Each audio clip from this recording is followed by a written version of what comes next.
absolutely picture-perfect night along the banks of the Ohio. We welcome you to downtown Cincinnati and Great American Ballpark. Big crowd on hand tonight, and why not? We're set to begin the second half of the season.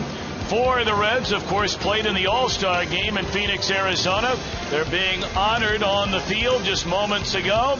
But now it's time to turn our attention to getting this second half of the year underway. And hi again, everybody, alongside the Cowboy, Jeff Brantley. I'm Tom Brenneman. Welcome, as always, to Reds baseball.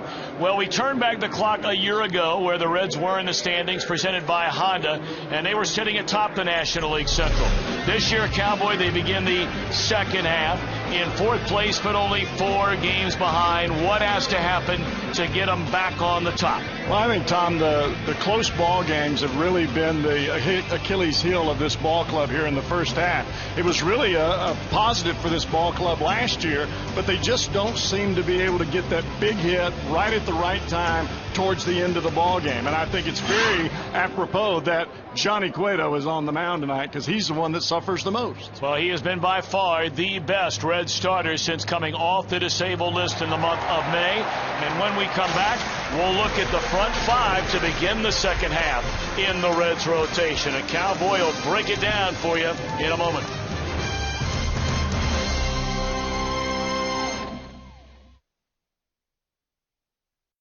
It may not be reproduced or retransmitted in any form, and the accounts and descriptions of this game may not be disseminated without the express written consent of the Cincinnati Reds. Moments away from the first pitch here at Great American Ballpark, the first of 3, the Cardinals and the Reds. And the weather, well, doesn't get much nicer. After steamy days on Monday and Tuesday, it has been spectacular. And still 88 degrees, but very low humidity. And nothing but clear skies through the rest of the night. All right, what about clear skies for this starting rotation, Cowboy? Here's the front 5 to begin play after the All-Star break. I think you got to have a great start out of Johnny Cueto tonight. Bronson Arroyo has got to pick it up in the second half. I think you see there in the number 4 slot with Dontrell Willis. Well, that means that Volquez is still in AAA, our opening day starter.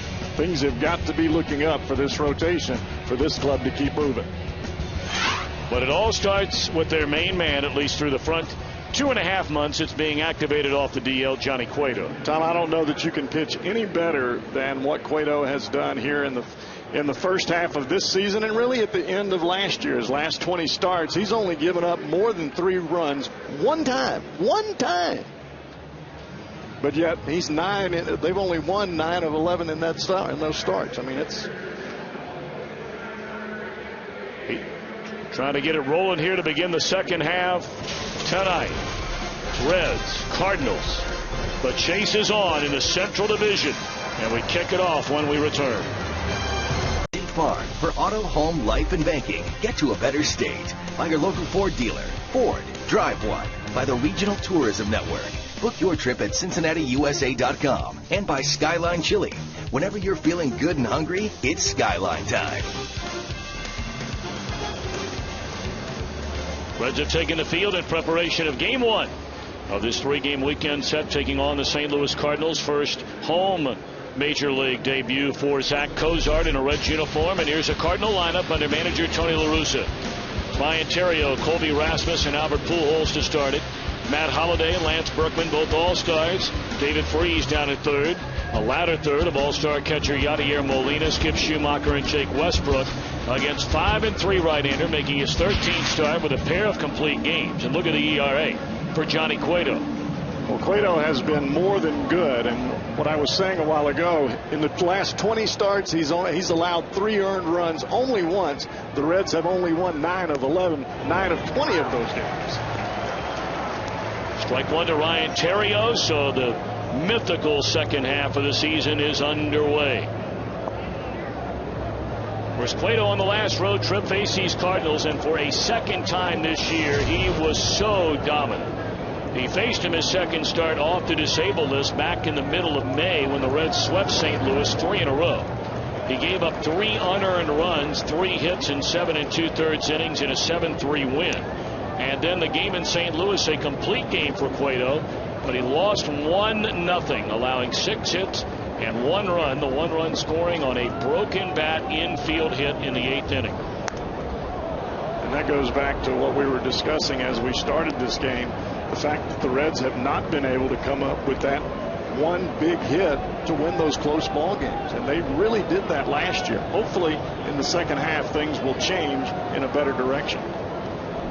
1-2 to count on Ryan Theriot, and a bouncing ball back up through the middle. Cozart, his first chance at Great American Ballpark, and he throws out Theriot.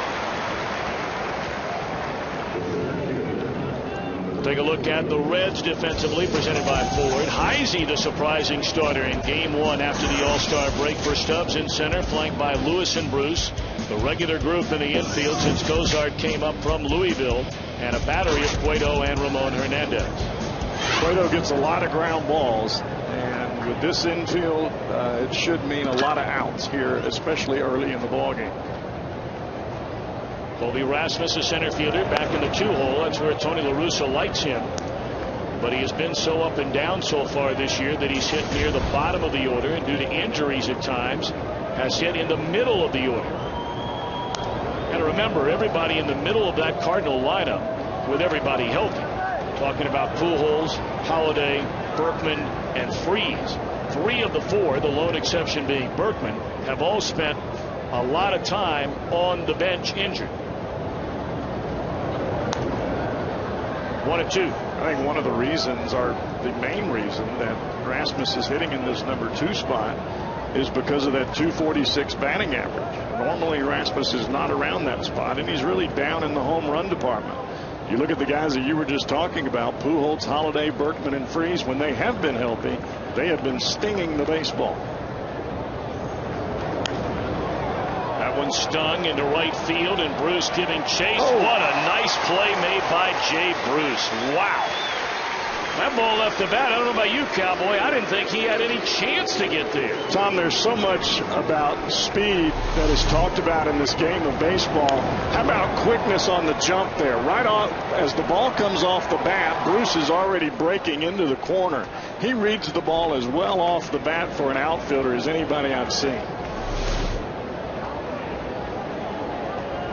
So 2 up and 2 down, and now it's Albert Pujols. Of course, he came off the disabled list after suffering that broken bone in his wrist.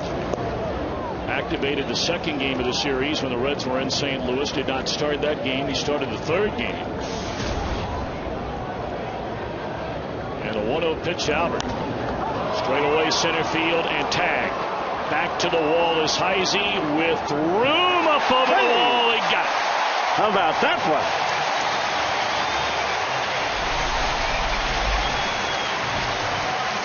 Get up.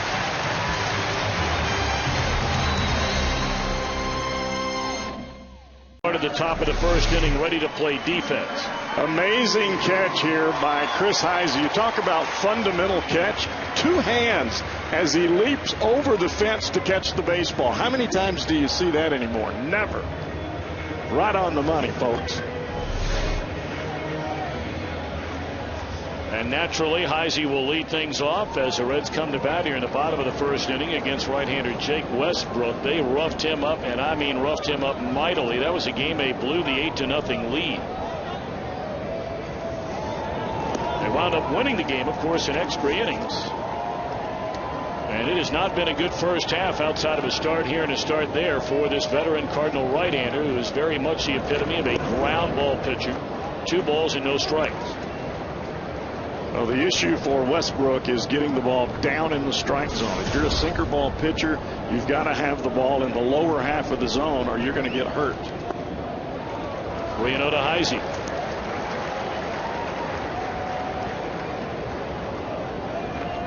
Westbrook has just had a difficult time finding consistency in the zone.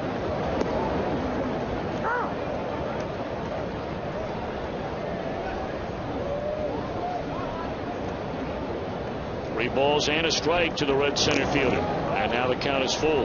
Westbrook pitched a very good game against the Reds early this season, you may remember. 6 shutout innings. That was on a Sunday night in St. Louis. Scattered 3 hits, 3 walks, 4 strikeouts. And got the win. 3-0 in that. Launched into left center field. And Heisey has come to play.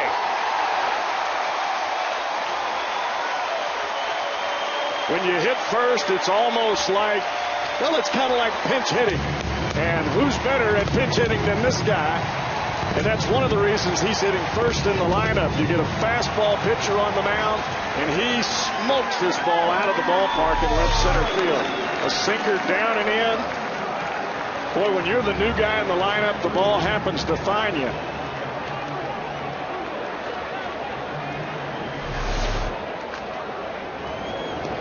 Chris Heisey safe at home, safe and secure in New York Light. 1-0 Reds after one batter. And here's Zach Kozar. So Heisey takes away a run and then puts up a run.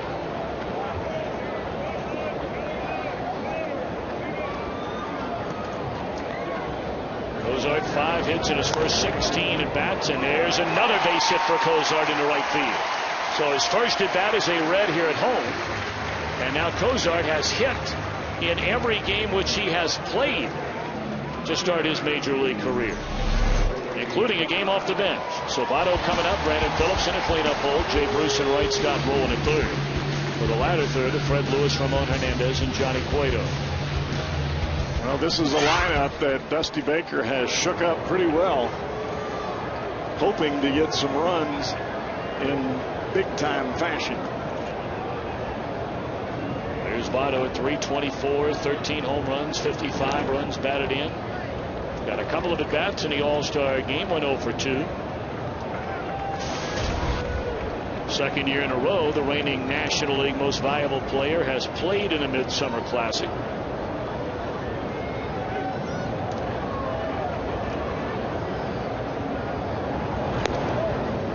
Ball 1 to Joey. Think about this offense, Tom, and you think about how many times Votto has come to the plate with nobody on. It's happened a lot, and they've been able to pitch around him or pitch him as though he's the toughest guy in the lineup, which he is. But now with these two guys in the top of the order, they continue to make contact like they are right now.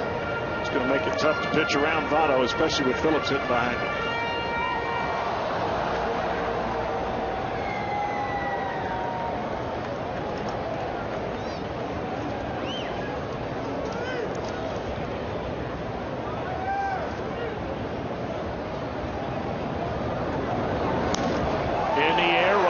Did he get enough? No. Backpedaling is Berkman. And tagging is Kozar. And he is safe at second base. Terrio claiming he made the tag, but really he's not going to argue very much with the umpire out there, Mike Everett. Boy, that is very aggressive and good solid running there by Kozar. I think that tells you a little bit about your AAA manager and Rick Sweet and what he demands of his ball club. Kozar, this is not something that you just happen to show up at the big leagues and decide you're going to do one day. This has to be instinct and something that you've planned way ahead of time and been used to doing.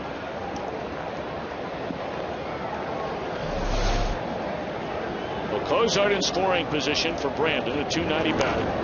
And a Tapper foul wide at third. Reds with a 1-0 lead on a leadoff home run by Chris Heisey. Of course, that was the #1 question posed to Dusty Baker once a lineup was posted 3.5 hours before the game. No Drew Stubbs in center to begin this second half. Dusty said he's still my center fielder. Chris Heisey wants to make sure that he's thinking long and hard about who's either in center or in left. I think anything that happens competition-wise in athletics is the best thing for your team. The more competition for an individual position, the better the play will be. And I don't care if you're playing cricket in Saudi Arabia. That's the story in anything in life. Little competition, and things change dramatically. You got that right.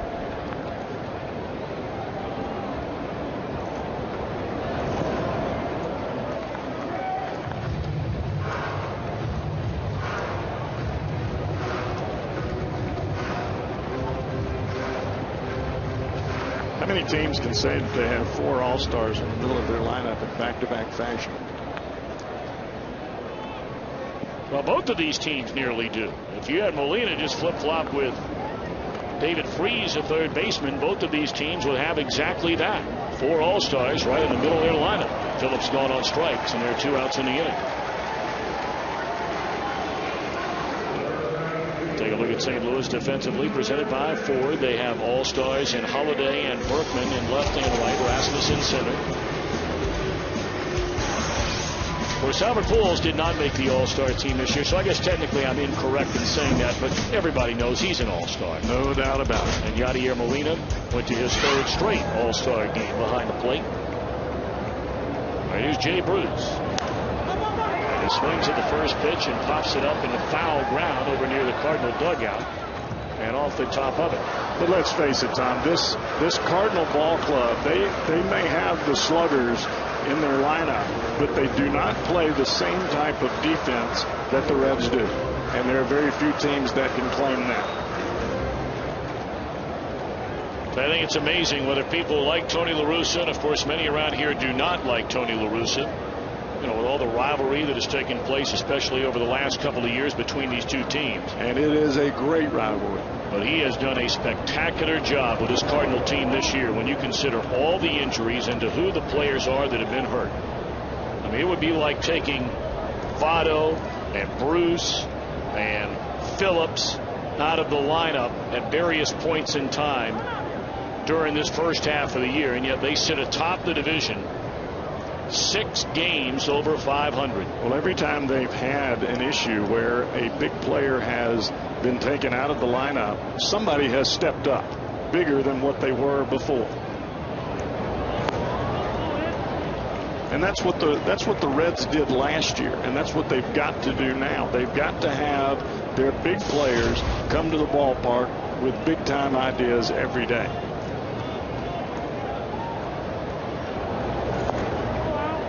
Three and one.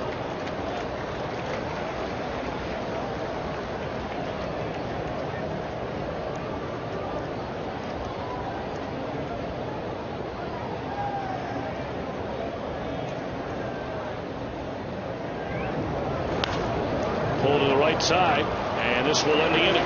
But the Reds make it a scoring inning. A leadoff big fly from Chris Heisey. The Reds in front 1-0 at the end of 1. Serious injuries. Call 1-800-ELK-OHIO. Johnny Cueto, first half of a season in his career versus the second half of a season. Well, this is what you've seen over his career. The first half has been awfully good, and then a fade off in the second half. But yet last year, the last 2 months of the season, awfully good for Johnny Cueto. And you'd like to hope that he will finish just like he has started. 1-0 Reds. Matt Holliday leads off the first inning. And is quickly ahead in the count at 2 balls and no strikes. Holliday, a starter, along with a guy waiting in the on-deck circle, Lance Berkman, for the National League, the victorious National League. From the All-Star game in Phoenix on Tuesday night. National League had gone since 1996 before winning last year. Now they've won back-to-back games. 3-0 on Holliday.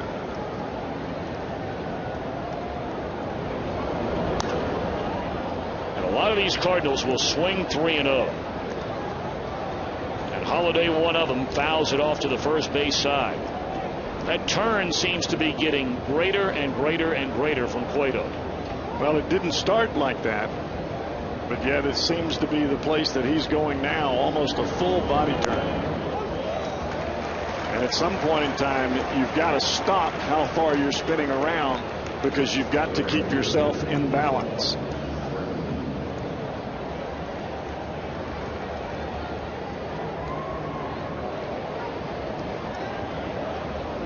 So here comes Lance Berkman. .290 batter, 24 home runs, 63 runs batted in. Many feel like Berkman is right in the mix as far as a first half National League most valuable player is concerned, right there with Jose Reyes and Prince Fielder. Those are the 3 primary names that are brought up. And they got a chance to turn 2 here. They get the out and they get the second out. You cannot run out of the baseline to evade the tag, and that is exactly what Holliday does here. You're better off stopping and going back to first. That way, at least you can keep yourself in a rundown.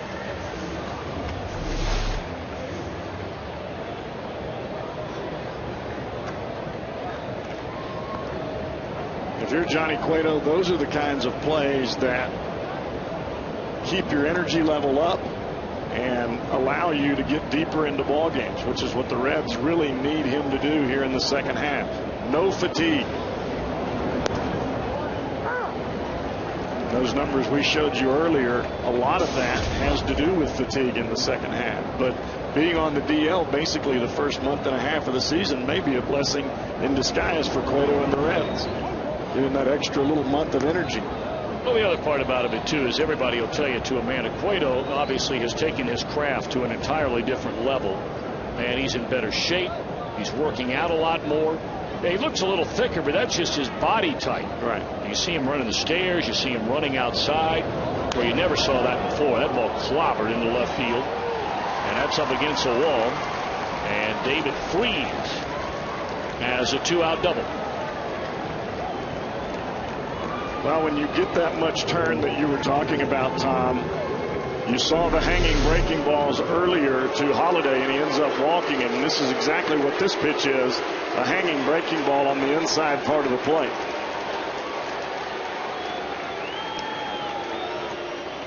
Too much turn makes you drop your elbow and keeps you from getting on top of the breaking ball.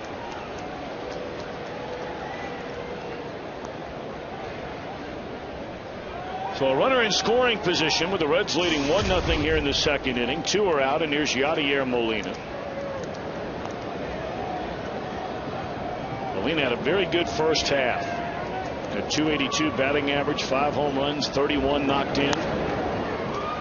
He's tardy on a first pitch and fouls it off out of play. And that should tell you a little bit about Johnny Cueto, that some of these Cardinals are swinging on the very first pitch that comes out of his hand. In the past, that doesn't happen because Cueto was not known for throwing strikes early in the count. Now he's known much more for pounding the strike zone. Boy, he just abused Molina right there, and the inning is over. But hit a man left, middle of the second, 1-0 Reds. Baseball writer Hal McCoy, plus Hal will share a story about Hall of Famer Whitey Ford, presented by 1-800-SAFE-AUTO and SafeAuto.com.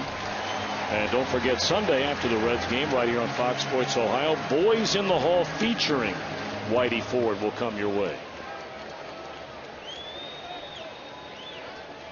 Beautiful night for baseball. Reds bat in the bottom of the second inning with a 1-0 lead. It'll be Scott Rowland, Fred Lewis, and Ramon Hernandez against Jake Westbrook. Well, there are a whole lot of folks that are piling in right now into this ballpark. Well, it's really been that way for the better part of the last 3 homestands. I mean, the Reds all of a sudden, from an attendance standpoint, after having the numbers way, well, they were up from last year, but not where we thought they would be coming into this year. But man, oh man, you go back, you know, even before the Yankees came to town, and all of a sudden they have just been packing them into Great American Ballpark. That Cleveland homestand, that one ripped up the third base line by Rowland. And he goes into second base with a double.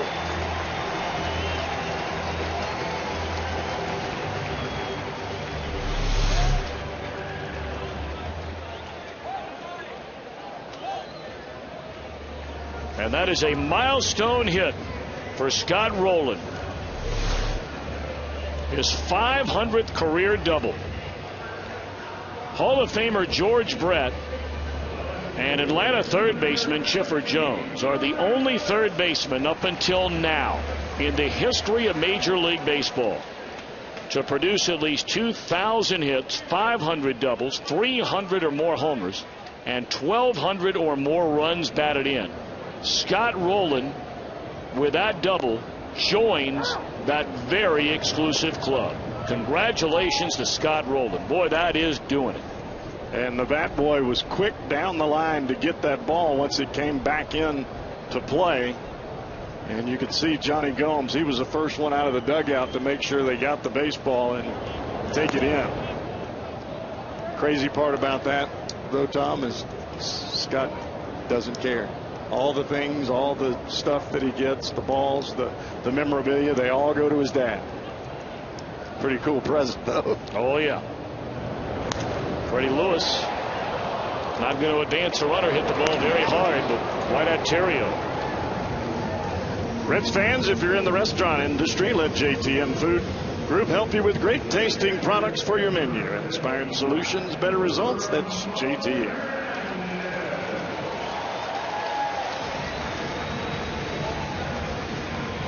We were talking about the crowds a little bit there. Well over 31,000 all 3 games against Toronto. Every game against the Yankees, all 3 games sold out. I think that better prepares you as a player. I think the Reds were awfully really in culture shock going into Philly last year in the playoffs, seeing that much of a crowd, that loud of a crowd. You can't help as a player to come out and see this kind of home crowd and not be just psyched. Of course, they had over 40,000 each of the first 2 games against Cleveland. That was that 3-game homestand. 35,000 nearly in the final game on the Sunday afternoon. And then on the road trip leading up to the break, packed houses in both St. Louis and Milwaukee. 1-1 to Ramon Hernandez.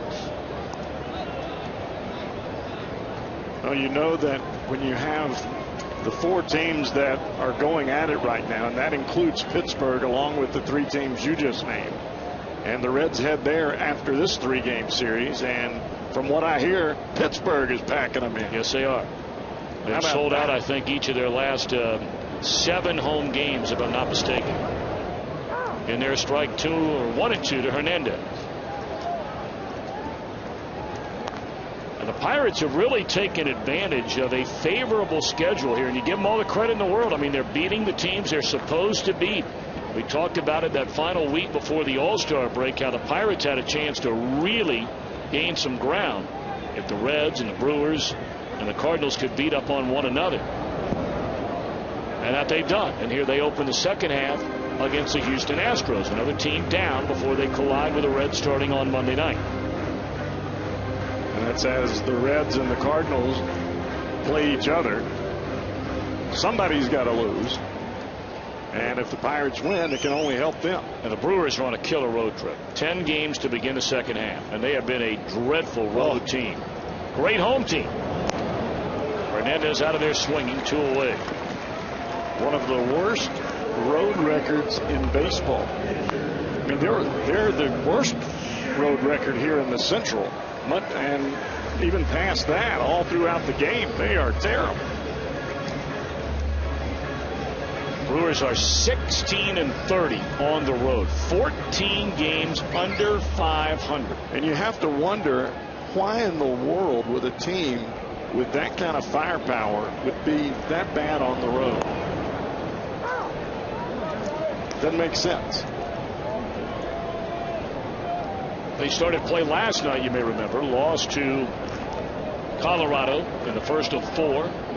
They'll play 4 games against a very good Arizona team, apparently, after they leave Colorado. And then they go to 3 games in San Francisco to begin the second half. You said it. It's a killer road trip. The Reds have been on that swing. It's no fun.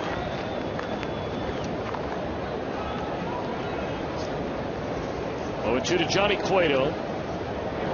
Reds waste a leadoff double, and at the end of 2, lead 1-0.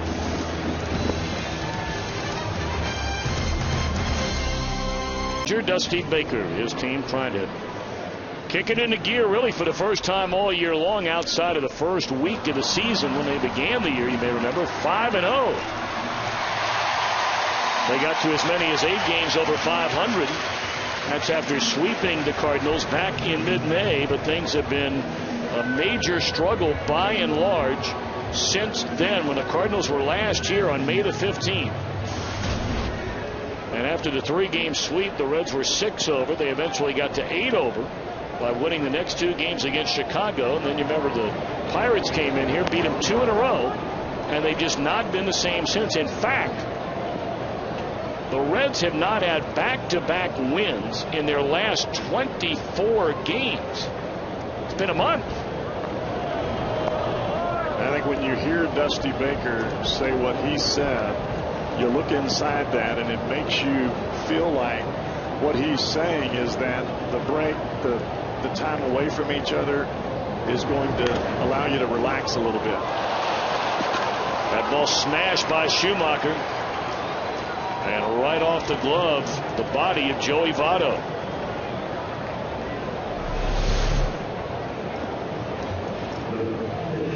Ground ball right to Votto, and it looked like he got to the side of that ball instead of getting. You see that drop step with the left foot there?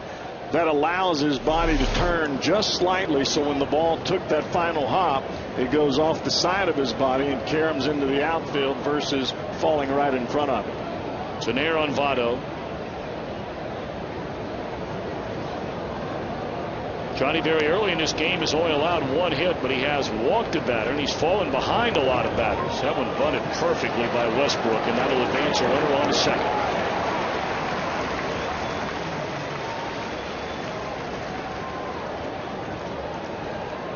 "30 minutes before every game on Fox Sports Ohio. It's the Emmy Award-winning Reds Live on Fox Sports Ohio, presented by Ray St. Clair Roofing.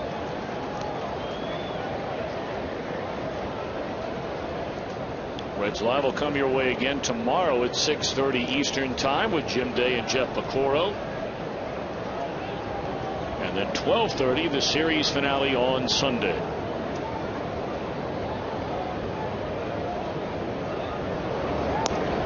Strike one on a breaking ball to Ryan Theriot.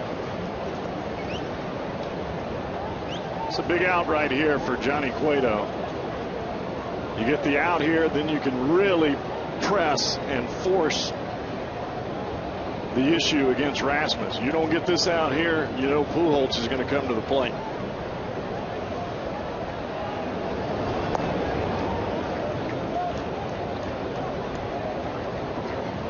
He's having a little trouble with his breaking ball early. He's leaving it inside to these right-handed hitters.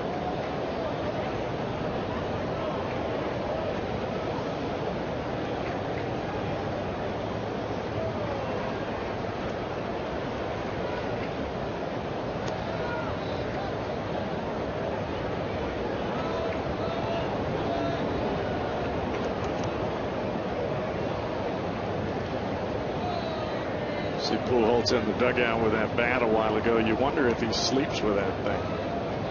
It's awful friendly to him.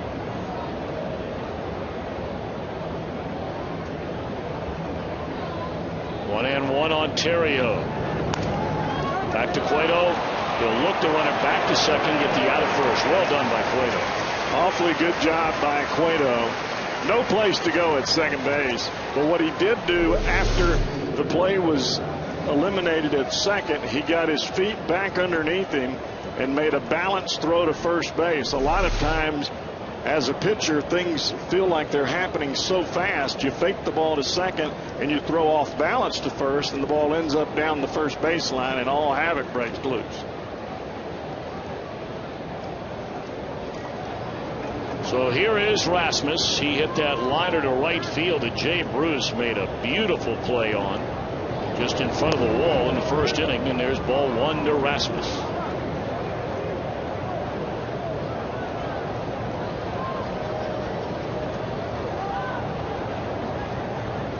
This is the big reason that Rasmus is hitting in front of Albert. So in this kind of situation, he's going to get a pitch.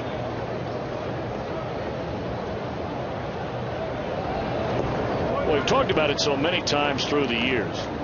Tony La Russa has always been a big fan of having Thunder in that number 2 hole in the lineup. A lot of managers and certainly La Russa have been around for a long time. They buy into that number 2 guy that you can bunt, you can play some hit and run with, and those kinds of things. But you know, La Russa likes having somebody in that 2 hole that can hit the ball in the seats. I mean, you may remember when they made that deal to get Larry Walker, they were batting Larry Walker in the 2 hole when they were playing in World Series in St. Louis. Right, and that was hitting in front of Mark McGwire, and McGwire always hit in that number 3 spot, at least for the most part.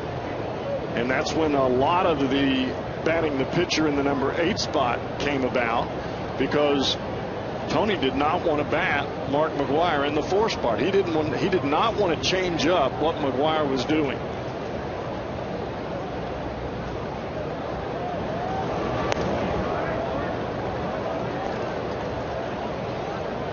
Now all of a of a sudden Cueto has fallen behind this number 2 hole hitter Colby Rasmus, knowing who's in the on deck circle. And it's 3 balls and a strike. Cueto just not quite there yet tonight with his command. He's thrown 20 strikes against 14 balls. But so far, no runs. It's a big pitch right here. 3-1. Got him to hit it to Votto. The feed to Cueto, and that's it. The Pujols left in the on-deck circle. The Reds still lead 1-0.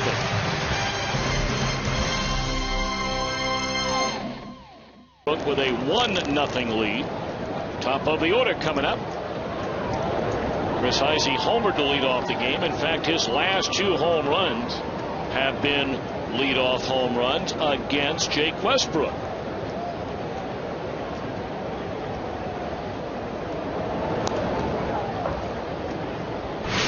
Back on July the 6th. First batter of the night. Of course, the Reds sent their first 5 batters to the plate in that game, and all 5 of them scored. And that was before an hour was recorded. And tonight, Westbrook thinking, oh no, here we go again. It's in the air to right center. Rasmus there, 1 out. Heisey likes the ball middle in, and that's right into his natural swing, the ball that's down and in. He almost has that left-handed hitter swing, but yet he hits it from the right side. Loves the ball down and in.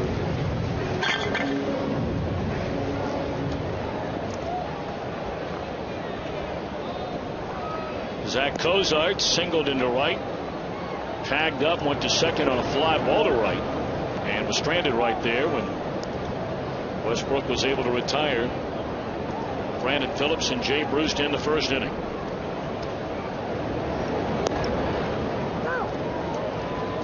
That's a borderline strike right there to Cozart. 1 ball and 1 strike.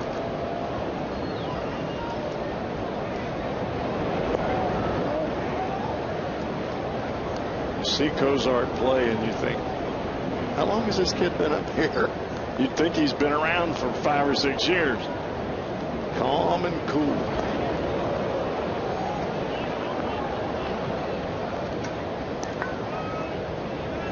All right, 3-1. This is a count where we might see Mr. Cozart's first extra base hit. Well, he came out of his shoes quite a few times in spring training.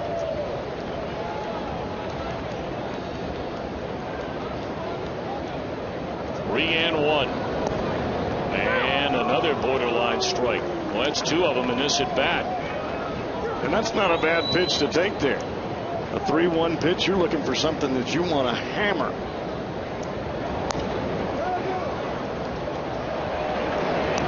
Flip from Pujols to Westbrook. That takes care of Cozart and the first 2 batters, in fact, here in the Reds' 3rd inning. And if a Reds player hits a Toyota sign during our game tonight, Amy Getz of Hamilton, who currently drives a 2011 Sienna, will win the beautiful new Tundra on display here at Great American Ballpark. And you can register for your chance to win in an upcoming game by seeing your Cincinnati and Northern Kentucky Toyota dealer.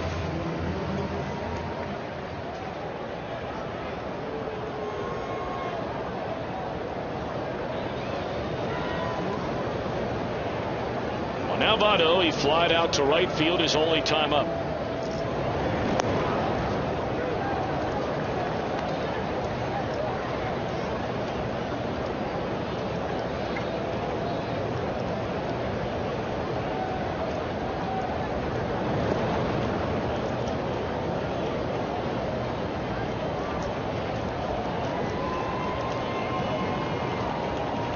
An 0-1 changeup that was a 45-footer. That tells you how Westbrook is going about his business with Votto. About how you'd pitch Pujols. Oh. Joey nearly turned himself into the ground with that cut. You look off speed and he hangs you one up there like that. Boy, you come out of your shoes.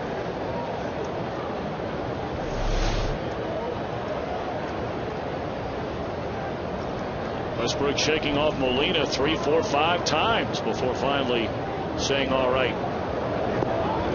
2-2. Westbrook knows he got away with one right there. Hanging curveball up and out over the plate. You don't get away with those too often.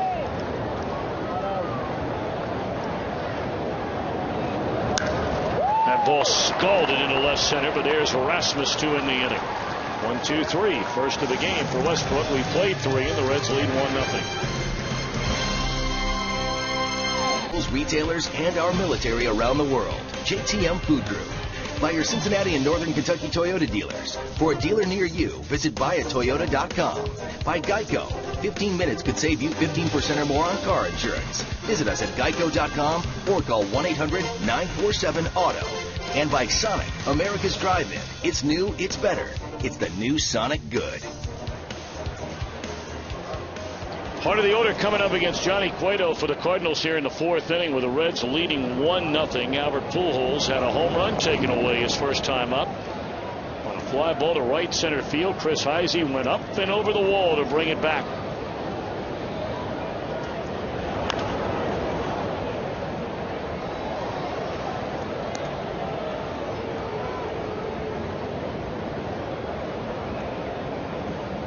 Of course, you know, in St. Louis, with each passing day, first and foremost, they're wondering, did the Cardinals win? Where are they in the standings? There's a hot smash, bobbled, but plenty of time for Roldan, 1 out.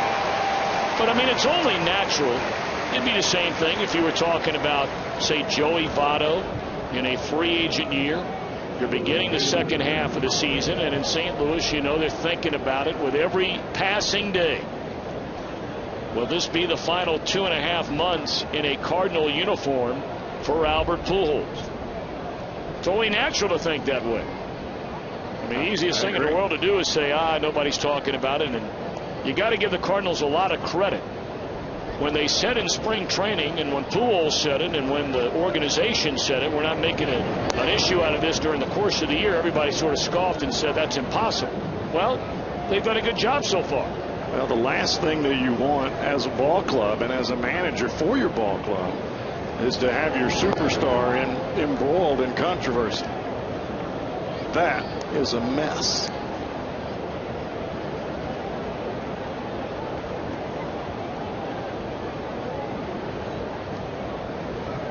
Matt Holliday walked, leading off the second inning.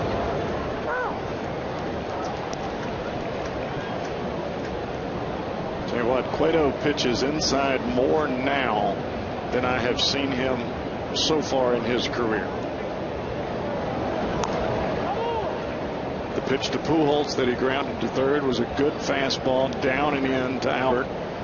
The last 2 pitches, 2-0. Normally that's a pitch that you would go away on. But here you've got Matt Holliday at the plate, and both of those last 2 pitches have been down and in. Hard fastballs right in on the hands of Matt Holliday.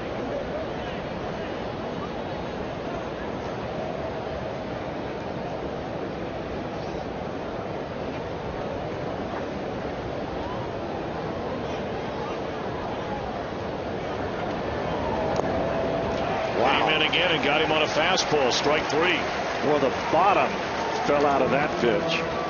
And you look at some of the pitches that Cueto has made earlier in the ball game. The first batter of the game, good hard sinker right in the middle of the plate, running inside on Ryan Theriot. Inside to Lance Berkman. He ends up with a double play there. And then look at that jam shot. That's Yadier Molina. That's the guy that took him deep.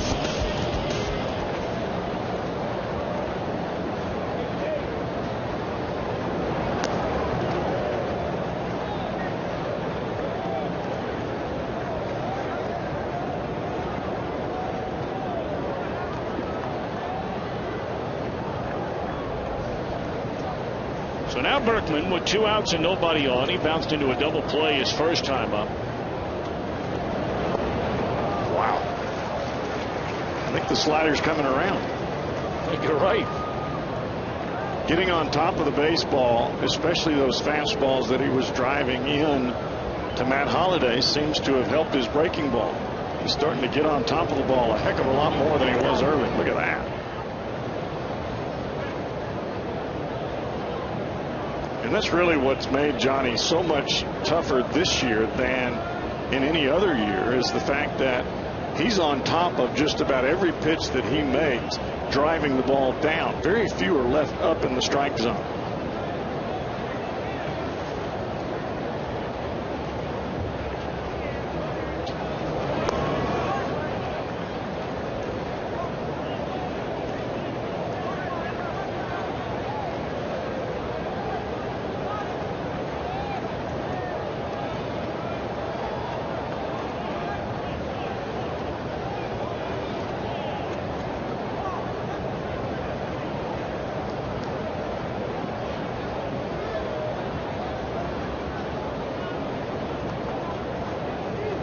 Two on Berkman. Got him swinging. What an impressive fourth inning against Pujols, Holiday, and Berkman. Not a ball leaves the infield. First 10,000 kids 14 and younger take home a Brandon Phillips Kids Nightlight. That's a great idea. Can't wait to see those. 513-381-REDS or log on to Reds.com for tickets. There are a lot of youngsters out there. I know you're youngsters. They'll get good use out of that nightlight. Got that right. So will Daddy.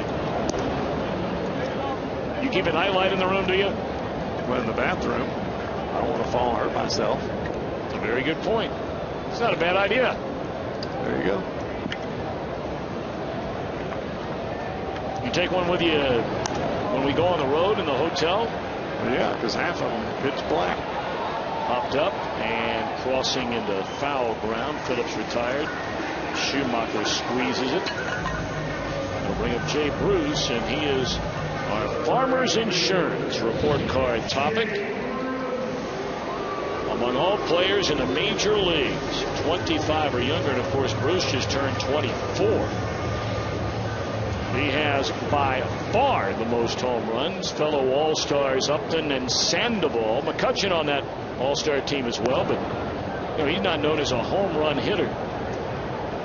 I'm not sure Sandoval is right now, but he might become one. Of course, it's tough in that ballpark to hit home runs. Justin Upton should blossom into a power hitter in future years. Well, especially the top two in that order. And I know that they've expected more long ball out of Rasmus.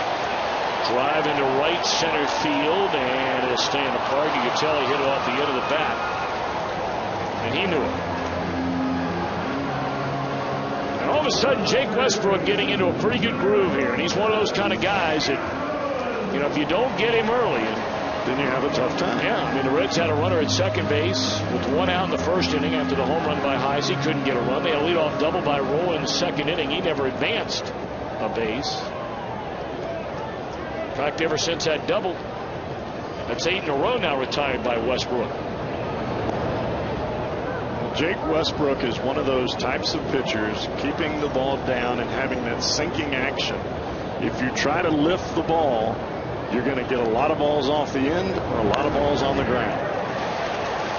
Rowland shoots one into right field, his second hit. And that's really what you want to do with Jake Westbrook. He doesn't have the power behind his fastball to break your bat. You can shoot the ball the other way, and if you wait long enough, you may get a pitch that you can hook down the line or hit out of the ballpark. But you see Rowland stay inside of that sinking fastball and just shoot it right through the first, second base hole.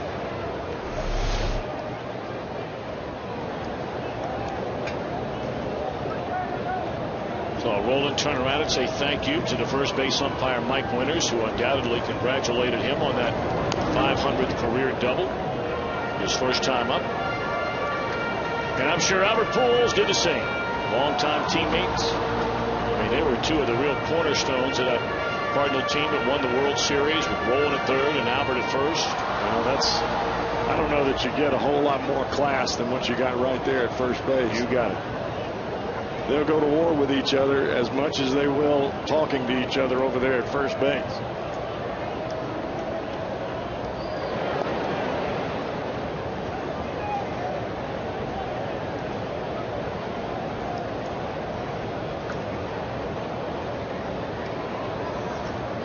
Fred Lewis, of course, did not start the year with a major league club, and his playing time sporadic through most of the first half, but he certainly was swinging the bat better at any point in time as a Red.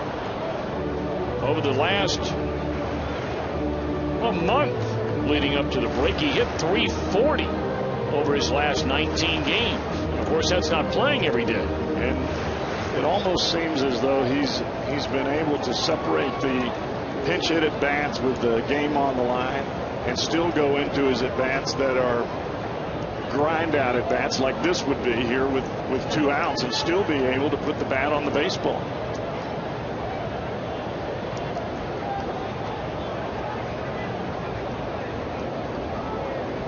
He has the strength to hit the ball out of the ballpark, but his game is hitting the ball to the left side of the infield.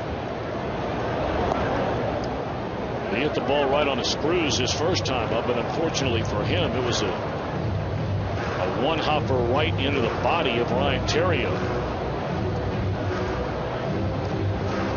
Got a big-time hole over there right now. Theriot playing up the middle. Freeze over at the third base spot. He's got a lot of room on the left side to hit that ball through.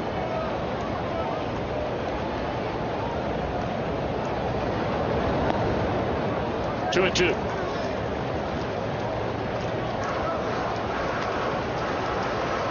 Huge crowd on hand tonight. Appears to be a sellout crowd on hand on this picture-perfect weather night in Cincinnati. After very, very hot days on Monday and Tuesday, we have been blessed with extraordinary summer weather.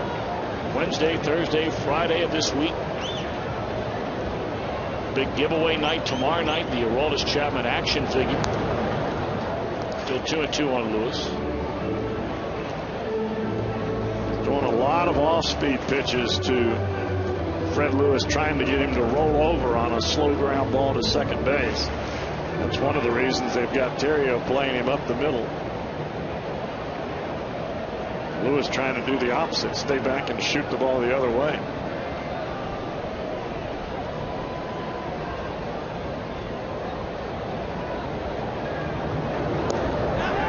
Tied him up in, and they say went around.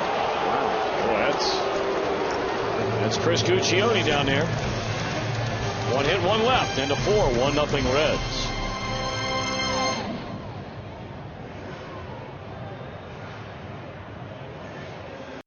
In your house contest, you could win a Fox Sports Ohio prize pack, and our grand prize winner wins a pizza party. The Papa's in Your House contest, presented by Papa John's. Time now for our AT&T trivia question tonight. Who are the only 2 Reds to record 20 or more home runs in each of their first 4 major league seasons? We'll give you a little while to think about that. I know that. You do? I do. Well, you've been scuffling over on the radio side this year. I know, but I know that one. All right, we'll give it a minute, and then I want you to give the answer before we reveal the answer. Is that a deal? Sure. Because you have really been scuffling. We know that. And there's a strike to David Freed. You want to say it again? I mean, it has been a struggle over on the radio side for you. Both tires under the bus. Freeze doubled down the left field line his first time up. Reds lead 1-0 on a leadoff home run in the bottom of the first inning by Chris Heisey. And that was on the heels of taking a home run away from Pujols for the final out in the top of the inning. It's always easy when you're reading the tribune. Cueto will have it bounce over his head, and Phillips will throw out Freeze. 1 out.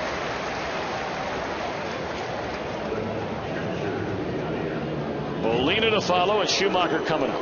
He is really getting the ball to go down now. I was a little worried about him in the beginning of the ball game. Breaking ball was staying up. Ball was a little bit flat. He got away with a pitch to Pujols early in the game that Heisey made a great play on out there in left center field or right center field. But other than that, he's starting to come on a little bit. You like those guys that are finishers. Molina fouled out to the catcher. His only time up. First pitch swinging for a second at bat by Molina, and it's fouled over the screen and out of play. But remember, Cueto got Molina with a runner at second to end the second inning when he buried a pitch in on his knuckles, and he fouled out to Hernandez up the first base line. Well, he started him with a fastball away his first time up, and he fouled it off down the right field line. That last pitch was inside. First pitch in, now they're going away.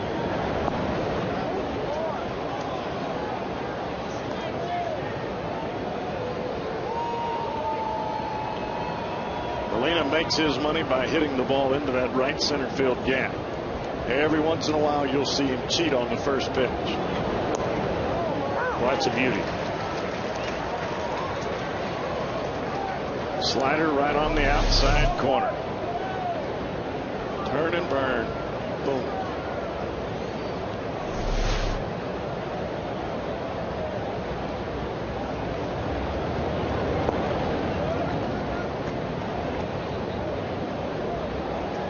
You can see Molina turn around and ask home plate umpire Mike Michlitsky where that breaking ball was, and it's difficult to see as a hitter when your slider goes down instead of breaking away from the hitter. One hopper to roll him, 2 out. Right now Johnny Cueto has everything going down, and that means a whole lot of ground balls for this all-star infield.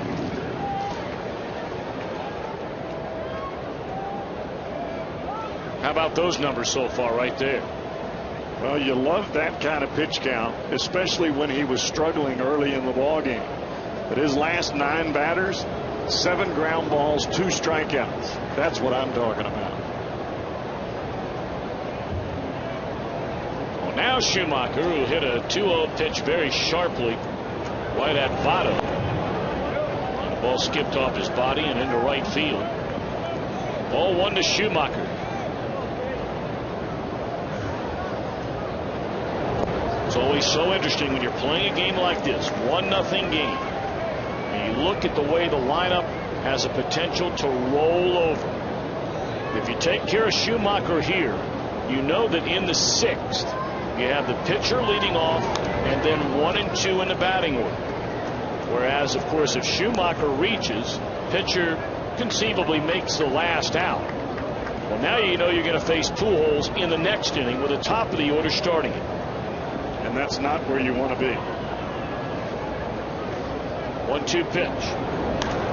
The pitcher will be leading off the next inning.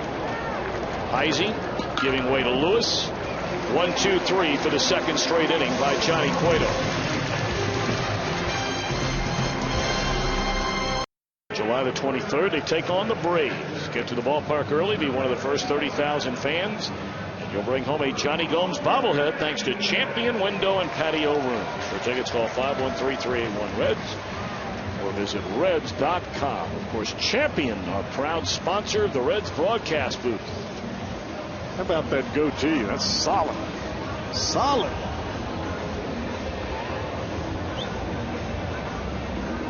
And we're told, actually, the arm bobbles, you know, where Johnny grabs his helmet before the at-bat, and that goes up and down. That's pretty cool. That is very cool. Who comes up with those things? I don't know, but I tell you, they're getting better and better every single year. You know, it used to be a lot of those giveaways. I mean, they were nice to get and that kind of thing, but you know, they were just, I would say, probably okay. But over the last number of years, they have really gotten to the point where, I mean, it's really nice stuff. Top dog marketing strategy.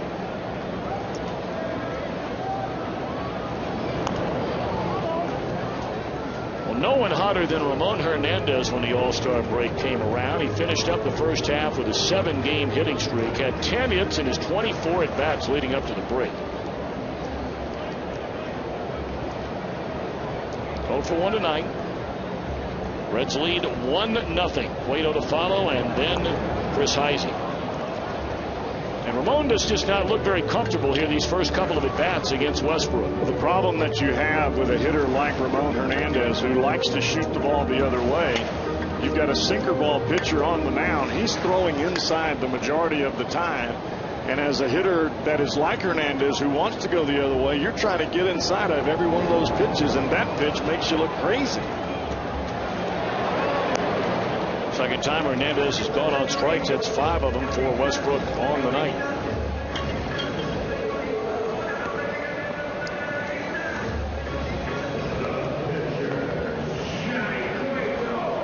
Cueto a strikeout. victim his first time up.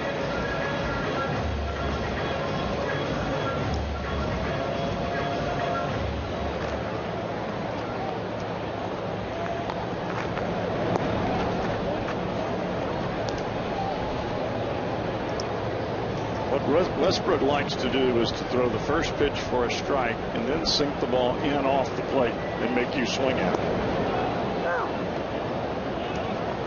Once he gets strike one, then he can run the ball in off the plate because he can start it in the middle and it looks like a strike. Nobody wants to be down 0-2.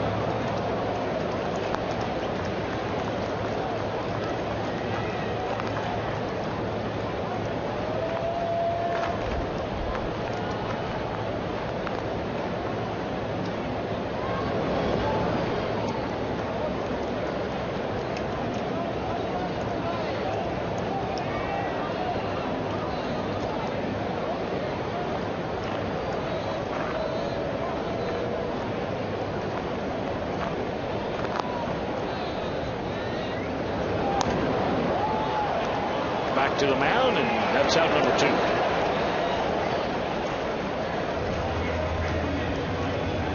It's your chance now to be part of Reds Live, our post-game version. You can text your comments on the game or the Reds in general to 37664. Then tune in to Reds Live after the game, and you might see your message up on the screen.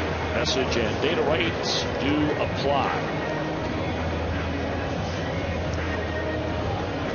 2 down for Heisey, who's accounted for the lone run in this game, with a home run leading off the bottom of the first inning.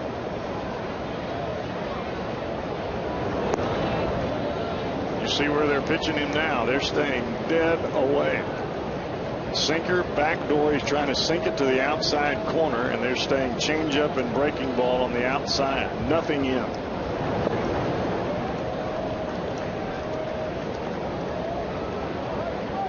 Hey, Westbrook's pitching a nice game here tonight.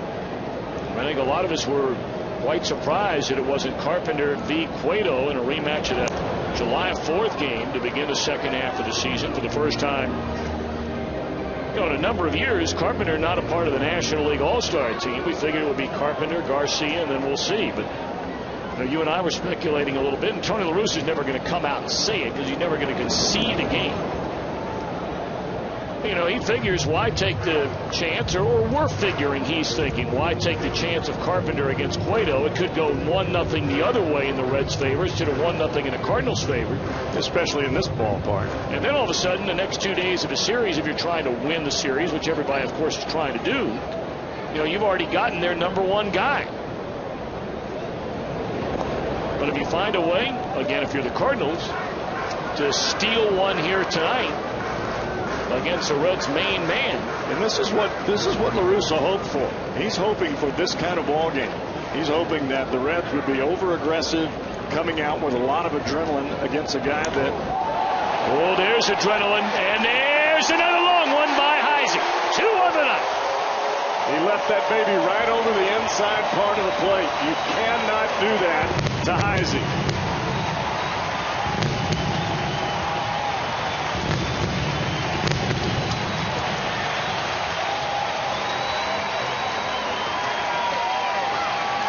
Got the changeup in the dirt on the pitch before, and he leaves that one right over the heart of the plate.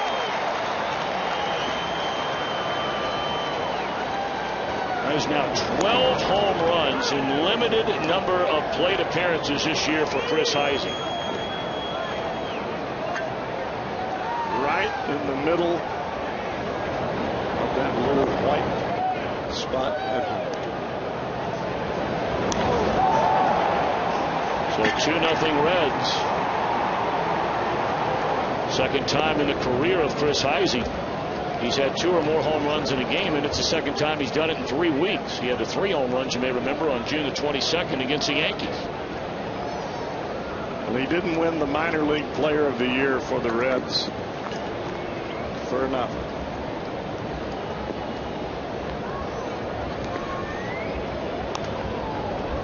Two and 2 on Zach Cozart, 1 of 2 in the game, single to right in the first, and bounced out to Pujols in the third.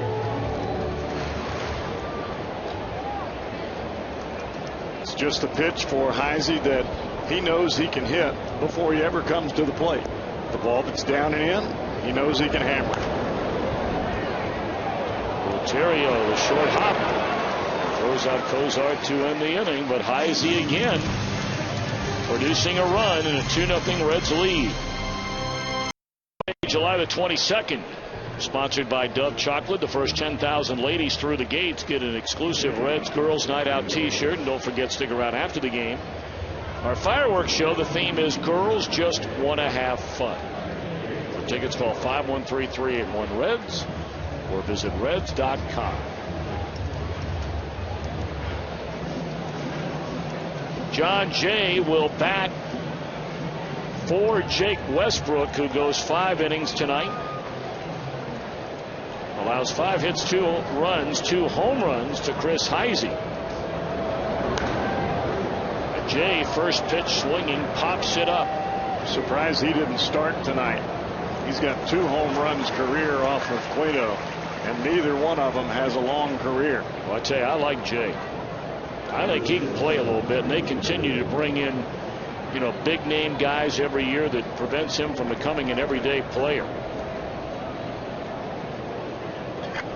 Well, if they ever move Colby Rasmus, that guy will be playing center field. So Westbrook barely throws more than 80 pitches in 5 innings, and he's through for the night.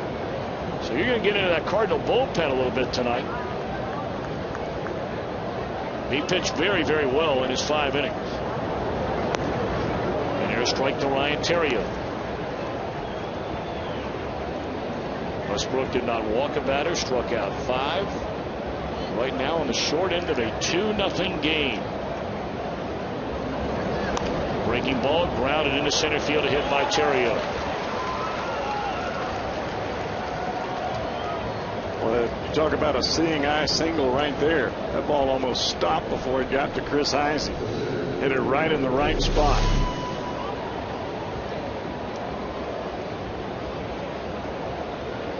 Every time I see Theriot hit a breaking ball for a base hit, I go back to the big blow-up a couple of weeks ago when the Cardinals were playing the Cubs, and really the only blow-up this year for Carlos Zambrano.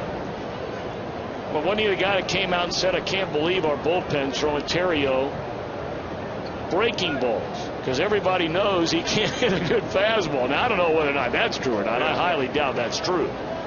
But I mean, Zambrano knows a little bit about him, and they got him at first. Wow. Boy, that is a huge mistake by Theriot, knowing with 1 out in the inning, the guy who's standing in the on-deck circle. Cueto lobbed the first one over there, and this one he comes back with his best move. Boy, you talking about lulling a guy to sleep. That is it. Performance Honda slip-up. Nice pickup by Votto, and the inning is over. So Pujols again, for a second time, is left in the on-deck circle. For the Coors Light Freeze can. Chris Heisey. Perfect timing. 2 hands. Got it. No home run for Albert.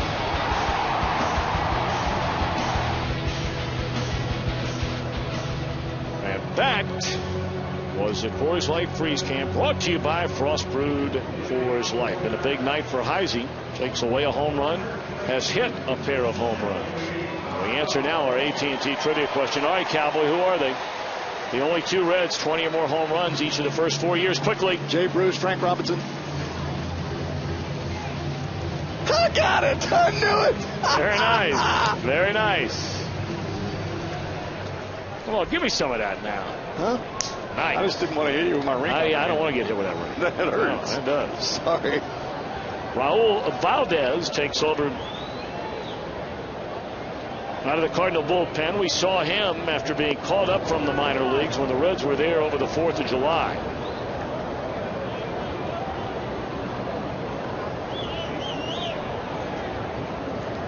For a 2-0 game.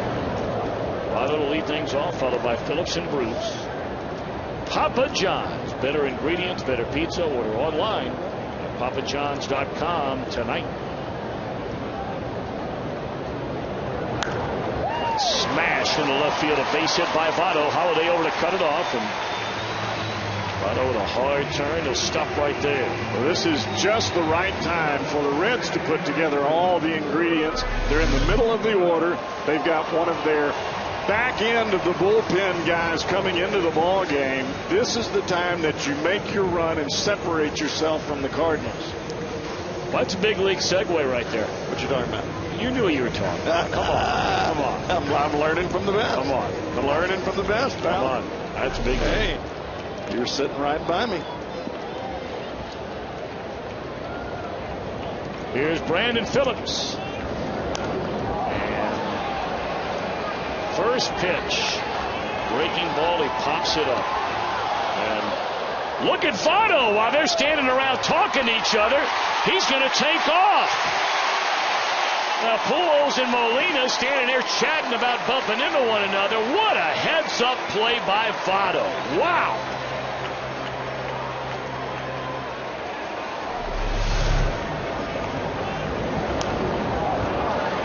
Well, this is turning a negative into a positive. Watch the two run together. Now they're talking about, sorry, hey. Hang with them. Well, you're right. Heads up play there. Votto continued to just shuffle off the bag, and then he just gave way. Well, now Bruce a chance to knock him in. Runner at second with one out. J.O. for 2 tonight. Has bounced to second and fly to center.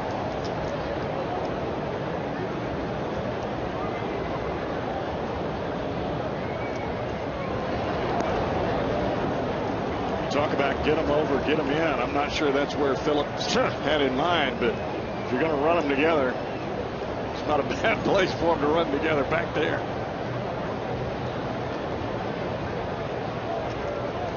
Need this run.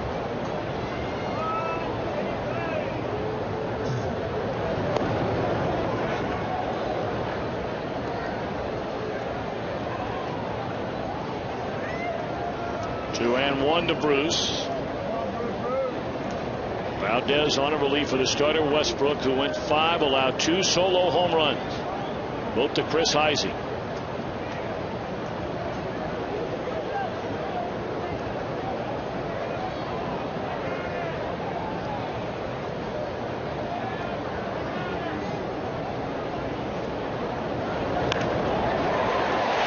Base hit right field. They're going to hold Votto. That ball was hit so hard, and even with a slight ricochet, or at least it appeared off of Votto. I mean, Berkman was right there right now, and they're on the corners with 1 out. Pujols lunged to his left, or to his right, I mean, but even going that way, that ball just tore off the back of his glove.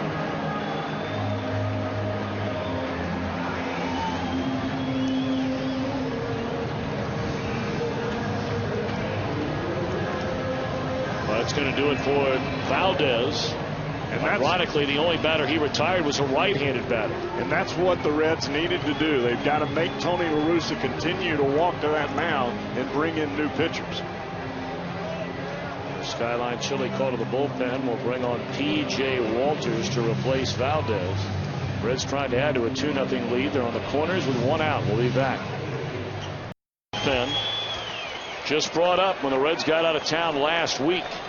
And he is a starter coming out of the bullpen, so he is in a long roll here. 17 starts in AAA Memphis. Runners on the corners, 1 out for Rowan, a perfect 2 for 2 tonight. Both of those hits came with nobody on. A leadoff double down the left field line, the 500th of his major league career. That came in the second. And then he had a 2-out single to right in the fourth.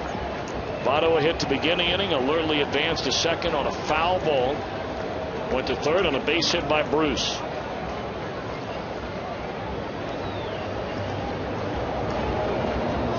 Two and 0 on Scott Rowland. And as I was saying with Valdez, Tom, you've got these young pitchers that are coming into the ball game right now. This is where Tony La Russa has to go when he's behind in the ball game. But if you're the Reds, these are the guys you got to beat up, and you got to do it right now.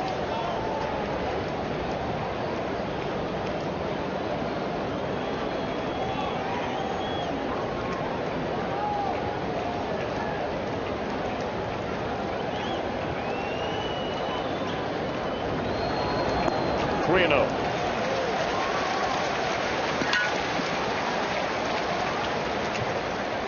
I know they have pretty good crowds in Memphis for their ball games, but I'm not sure they're this big for Mr. Walters. Oh, I can promise you they're not this big. Got that adrenaline working out there, I bet.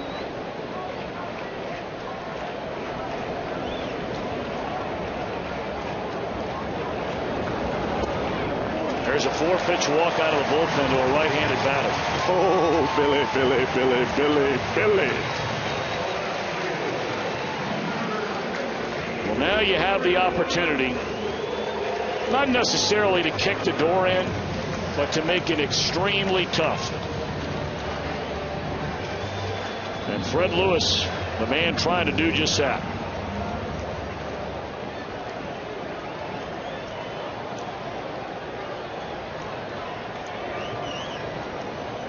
Tony was hoping for a double play with Roland up there.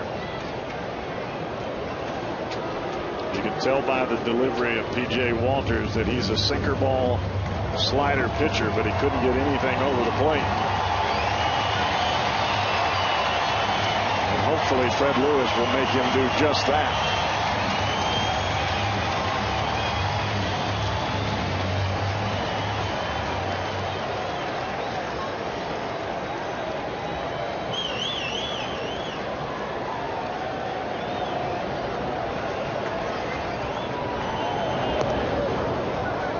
Changeup first pitch, a strike on the outside corner. That's a good pitch by Walters.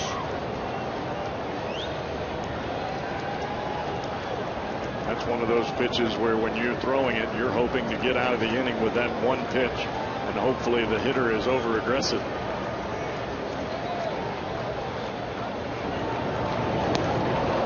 Came back with a fastball and nearly hit him. Now, Walters pitched in 7 games last year for the Cardinals. 3 of those as a start.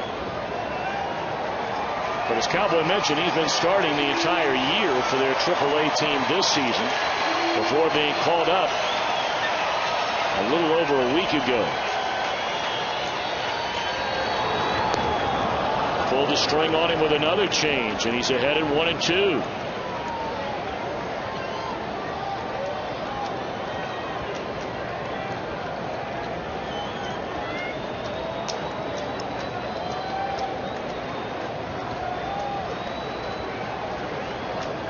Votto Bruce rolling aboard with 1 out. Change up one more time. And we talked about this coming into the ball game before we ever started inning number 1. The Reds have struggled and struggled mightily getting the big hit in these kind of situations this year. Last year it seemed like this big hit was automatic. They've got to start this second half with the big hit. Much is made of the Reds' record in 1-run games. To dig a little deeper and to certainly emphasize what you're talking about, last year at this point in the year, close games, meaning 3 runs or less, the Reds were 6 games over 500. This year, 3 runs or less, they are 10 under 500.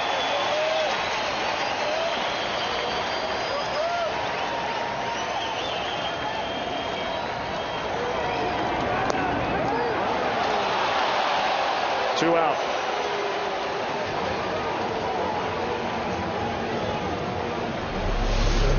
You can't hit both sides of the plate. And when you're looking for the off-speed pitch and they put that heater on the inside corner, you get frozen. That's exactly what happens to Fred Lewis there. Now you're looking for a 2-out hit from Hernandez. I'm sure he is thrilled to have Westbrook out of the game. Just didn't look comfortable up there. Not one bit. Struck out twice. I try to pitch him the same way Westbrook did. And that's breaking soft stuff away. 0-1. This is where Molina makes such a big difference for a young pitcher. Change-ups away, fastball in for the strikeout. He pitched Fred Lewis totally backwards. Soft stuff early, fastballs late. 2-0.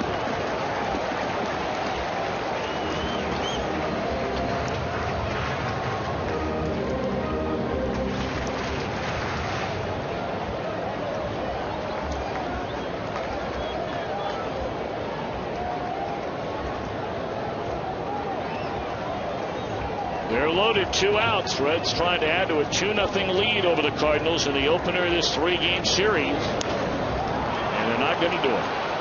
Boy, another missed chance. And the Cardinals are still very much in this game.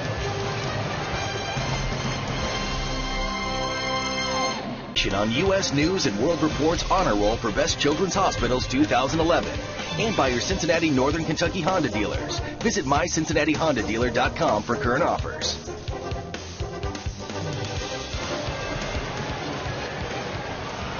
We're back at Great American Ballpark. Reds 2, Cardinals 0 in a huge inning coming up for Johnny Cueto. 3, 4, and 5. Pujols, Holiday, and Berkman. He retired them in order in the 4th inning. And Johnny coming off a 5-pitch 6th inning. He's only allowed 1 base runner since the error committed by Votto on a ground ball off the bat of Schumacher to begin the 3rd. Cardinals have had only 1 inning where they've had more than 1 base runner. Holiday walked to lead off the 2nd, but Berkman bounced into a double play in front of a Freeze double. And here's Albert. Strike 1. Pujols a drive to deep right center field. That Chris Heisey went leaping up over the wall to take away a home run. And then Pujols hit a ball very much like that his last time up that stayed fair and was thrown out by Scott Rowland. Now the big key for Cueto now is to not suffer from sitting in that long inning.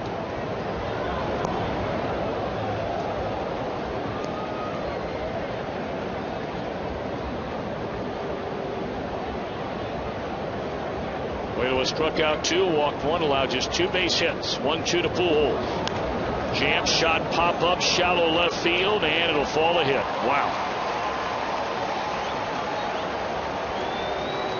So here we are after the Reds missed a chance in the bottom of the 6th inning. You get a little jam shot for a base hit, and now the tying run, potential tying run, comes to the plate.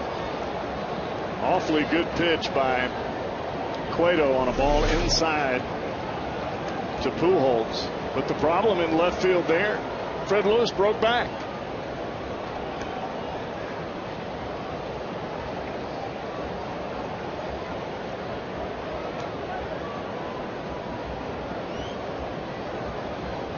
Well, here's Holiday, who, as we mentioned, walked in the 2nd inning. And then Cueto struck him out swinging in the 4th.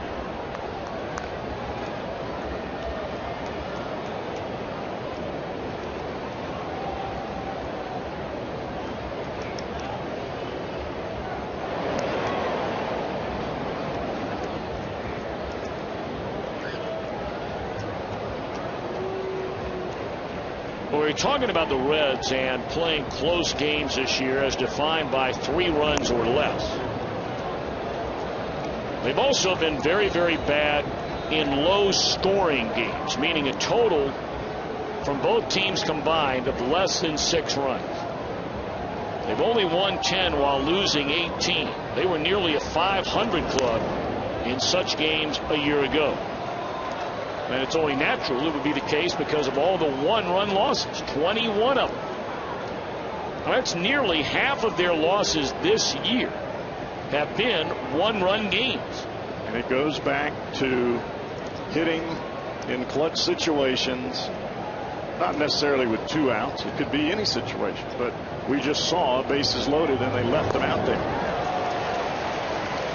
against pitchers that really, from a major league standpoint, I mean, these guys just got here. They're AAA pitchers.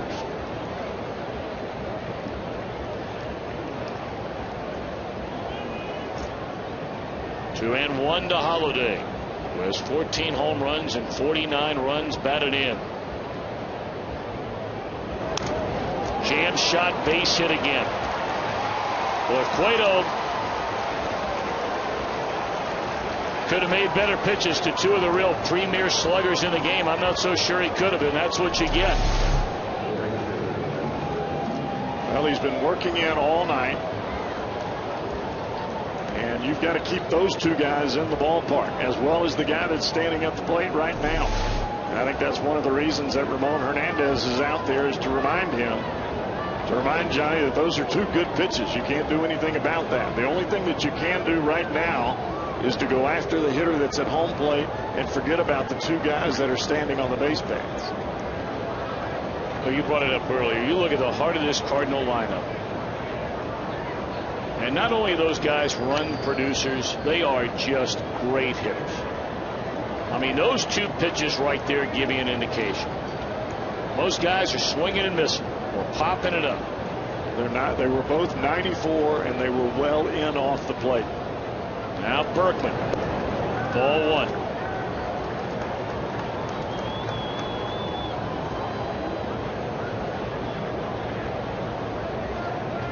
Berkman has bounced into a double play.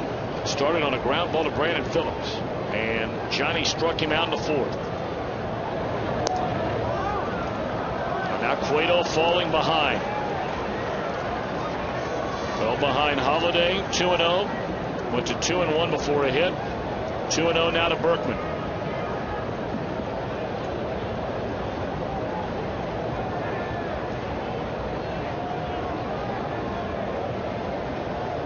If you're Cueto, you just have to keep making pitches. One at a time.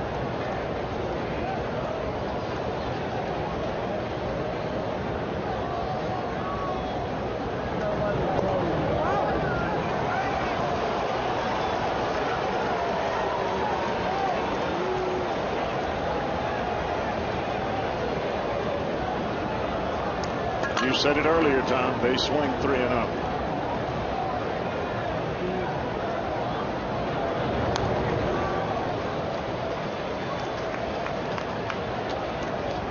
Throwing a fastball right down the can and a big swing by Berkman. I mean, that's the kind of cut. If a guy's going to swing 3-0, that's how you want him to do it. Let's see now. 2 on, nobody out. Reds leading 2-0. We're in the seventh. 3-1 to Lance Berkman. And they are loaded with nobody out on two broken bat hits and a walk. My, oh my. And here comes Brian Price.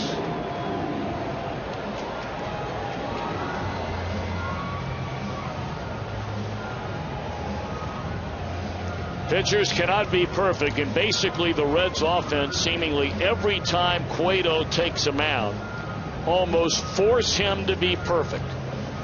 And no one is perfect. No matter how great Cueto has been this year, and make no mistake, he has been great. But every inning seemingly that he has pitched this year has been a pressure-packed inning. Meaning no score in the game, maybe a 1-0 lead. Every now and again, a 2-1 lead, something along those lines. Well, that's one of the reasons that he's having such a good year, ERA-wise, is he has been forced to pitch shutout baseball just about in every game he's been out there. Well, they are loaded for Freese, who has doubled and grounded out to second base. He will try to go the other way right here. Slow roller. Phillips bobbles, gets the out. But scoring is Pujols, and it's a 1-run game. Everybody else moves up. Well, I tell you what, the Cardinals are having everything go their way in this inning. Broken bats in the left field. Rollers where you can't turn a double play. But the bottom line is, it's a 1-run game.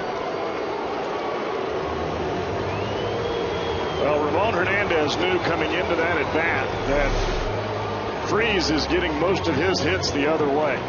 And they come in with a fastball, and he does try to go the other way. And just like you said, Tom, he gets jammed so bad that the only play that Phillips has is at first base. He couldn't come home, and they couldn't turn a double play. All right, here's Yadier Molina, who is fouled out to the catcher and grounded out to Rolen at third. Watch out on the first pitch. From the first pitch breaking ball, well aware of that. Strike one to Molina.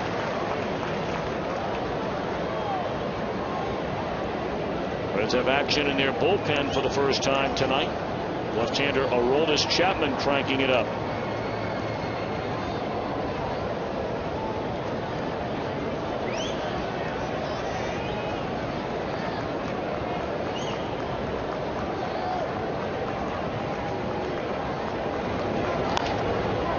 One hopper, and Rolen has to play to first, and it is a tie game. Wow. I mean, everything for Cueto. If it weren't for bad luck in the inning, he'd have no luck at all. Now, granted, he walked a batter to help create all this trouble. But I mean, a broken bat roller to second, a high hopper to the third baseman to plate another run. But Cowboy, it's like the last half inning. The Cardinals put the bat on the ball. Well, Reds had them loaded with one out, and they're striking out. And it's not that they have hit any ball hard this inning, because they have not. But yet they have put the ball in play enough to score runs. And the walk by Cueto to Lance Berkman may have been the best possible thing he could have done. The last thing you want to do in this ballpark there is serve up the cookie. 0-1 to Schumacher. Now the lead run is in scoring position. A 2-2 ball game.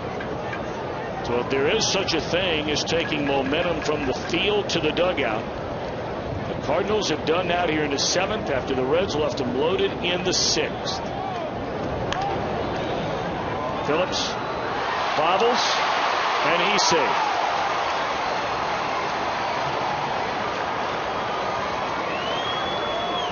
On to third goes Berkman. Looked like this ball hit the cut of the grass right as Phillips got to it, and took a hop up right over the edge of his glove.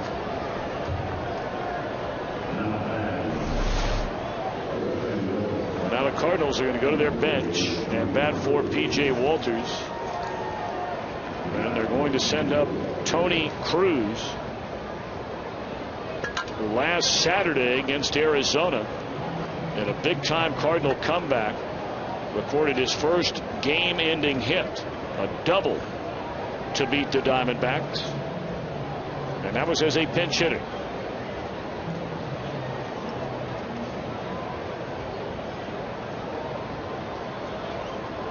I think that's exactly what Hernandez and Cueto are talking about right now. You got to get it out here, and you don't want it to be the guy standing on deck.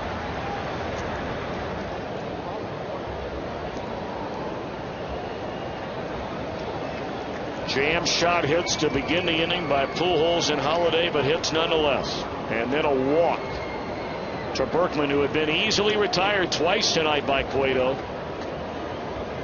And really, you look back, that walk, granted it might be better, we know that, than allowing a home run, but it's a walk. And you advanced everybody else a base.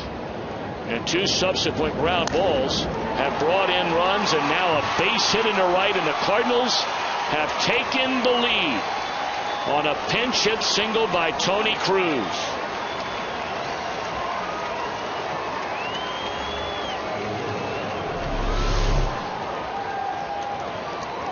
Fastball right in the heart of the plate, and Cruz does exactly what you're supposed to do with it off the bench. First pitch hitting on the fastball, and he shoots it right into right field.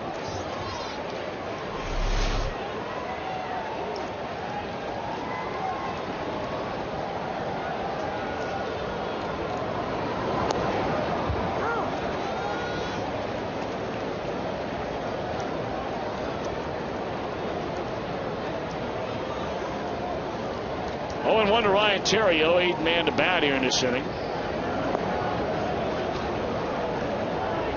And really, you're getting a look tonight at why the Cardinals are the division leader. People may not want to hear it. This game is not over. Obviously, a long way to go. But you're getting a prime example. They have found a way, through all their injuries, through all the guys that have been up and down from the minor leagues, they have just found a way to get it done.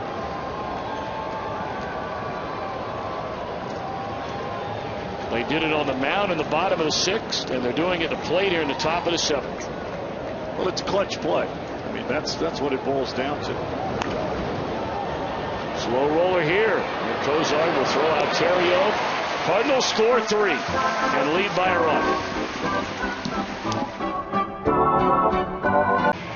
Stick around after the game between the Reds and the Braves for a Girls Just Want to Have Fun fireworks show featuring a soundtrack of top female recording artists thanks to Think CBG First. For tickets, call 513-381-REDS or visit reds.com.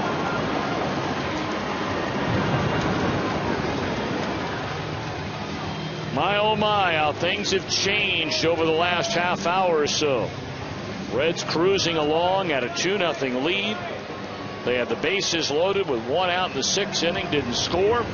Cardinals come right back with a couple of broken bat hits, a walk, couple of ground outs, a key error, a rare one by Phillips. And now the Cardinals lead 3-2. And Mitchell Boggs takes over on the mound, and Drew Stubbs will bat for Johnny Cueto, who allowed 5 hits tonight, 3 runs, 2 earned, walk 2, fan 2.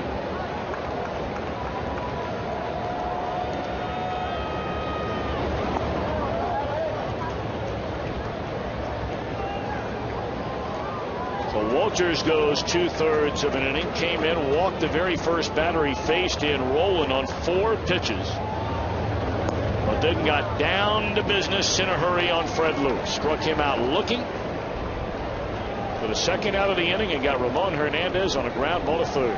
And now Cueto needs help to, at the very minimum, get a no decision. Of course, he'd love it for the Reds to strike for a big old crooked number here in the inning and get him a win. He deserves it.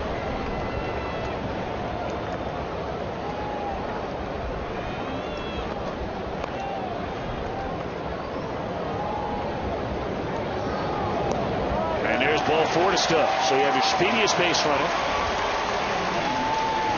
aboard to begin the 7th inning.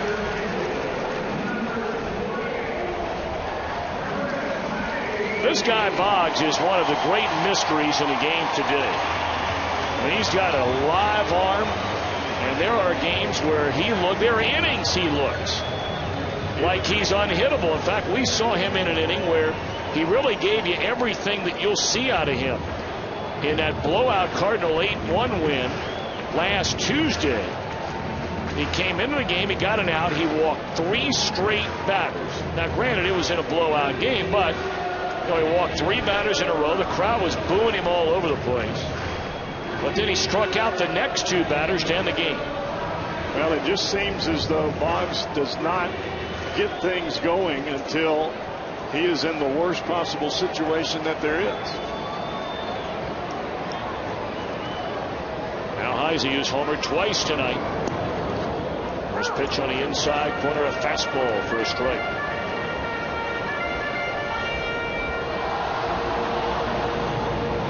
Heisey, a home run at the bottom of the 1st, fly to center in the 3rd, a home run on a breaking ball to left field from Westbrook in the 5th.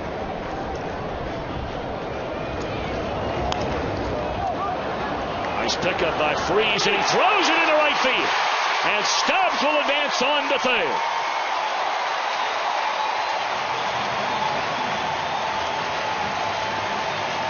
Defense. You got to play defense.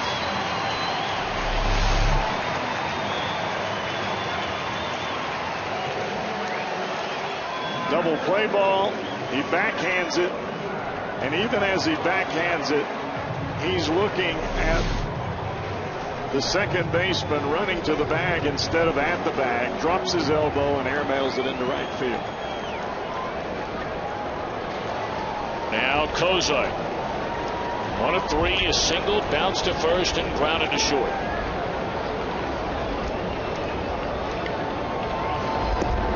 Oh. That ball was within a whisper of going straight to the backstop with no glove.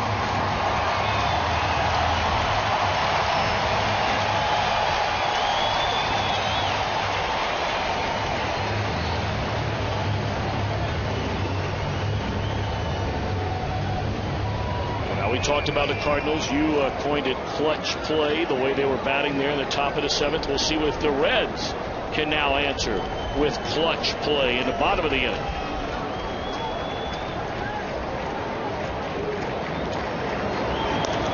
Cozart in the hole, and that's an infield hit to knock in his first run of his major league career, and it'll tie the game.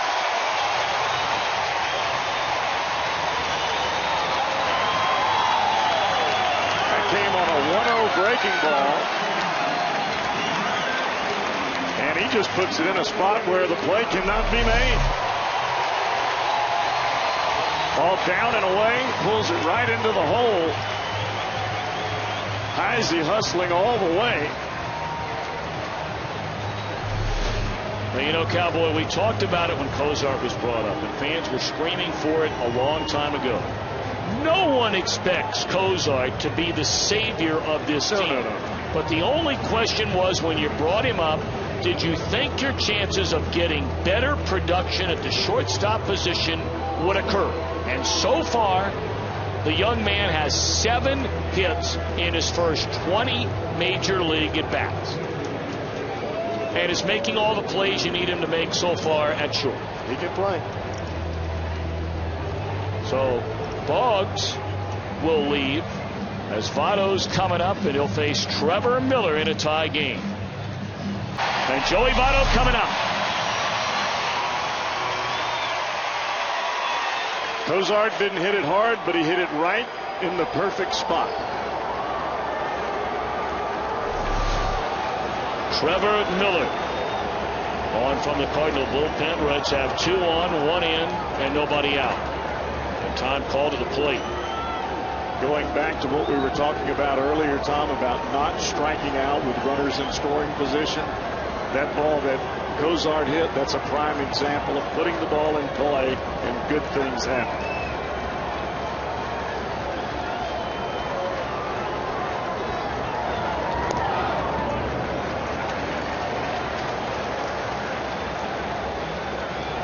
I don't think Trevor Miller wants any part of Votto right here. Well, he's in a game to face Votto. It'll probably be, well, it all depends on what happens, of course. 1-0 the count. You have Bruce 2 batters from now. And that ball's in the air to right center field. And that ball is up and bounces over the wall. Bad luck for the Reds there. It is an RBI double to break the tie. Had it just bounced up against the wall, that would have been a 2-run double. But how about Votto? Well, you said it at the beginning, Tom, when we started, or when the Reds started putting runners on base. Stubbs starts it with a base on balls. It is about clutch hitting in clutch spots. The Reds have struggled with this so much in the first half. They struggled with it back in the 6th inning, but now here in the 7th, once their backs are pressed to the wall, they come out swinging. Brandon Phillips going to be intentionally walked so they can leave the left-hander Miller in to face Bruce. Well, we said it an inning ago. And now we'll say the same thing again. You fell behind. You've taken the lead. Now can you kick the door down here in the 7th inning? You're going to have the bases loaded with nobody out. Your leading home run hitter.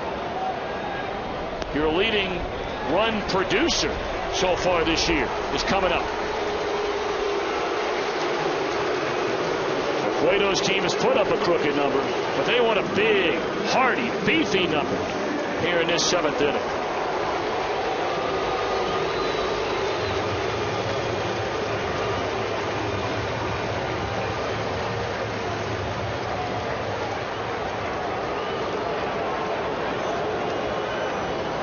Sometimes you just have to reach out and take it. You can't wait for somebody else to do it.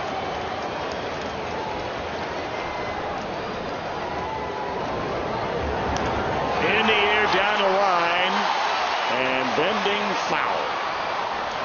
Didn't get much of it anyway. It sure looked pretty, or purty, as you like to say. Pretty good, pretty foul. That was a hanging breaking ball that Bruce got on the inside part of the bat, or down the handle, if you will.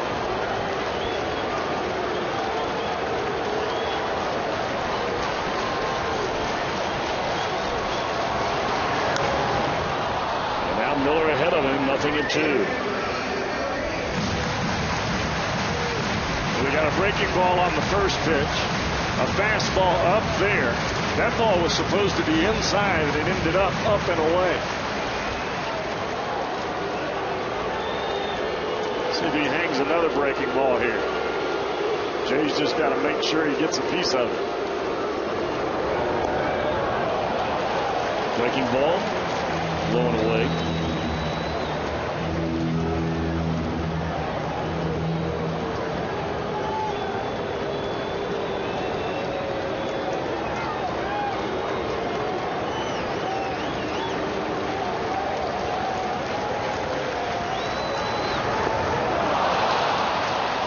One out.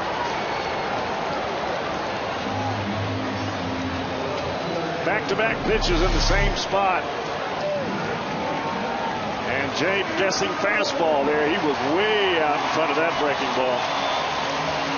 Well, that's going to do it for Miller. Going to see our third pitcher in the inning. Reds lead by a run. We'll be back.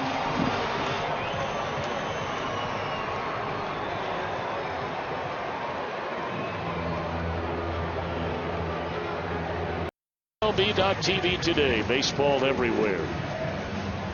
They just scored a pair here in the bottom of the 7th inning to take a 4-3 lead. And now on the pitch is Jason Mott. Right-hander had a ball game. Pitched 2/3 of an inning his last time out and allowed a run in Arizona. But he had 6 consecutive scoreless innings prior to that.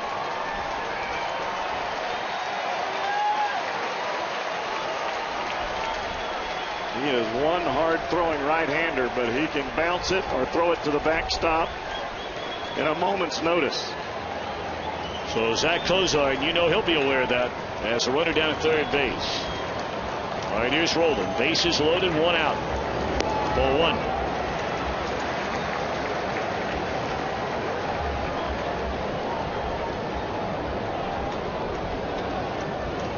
You have to watch the pickoffs in this situation, especially with Molina behind the plate. He will try to do anything he can with his arm to help the Cardinals get out of this mess.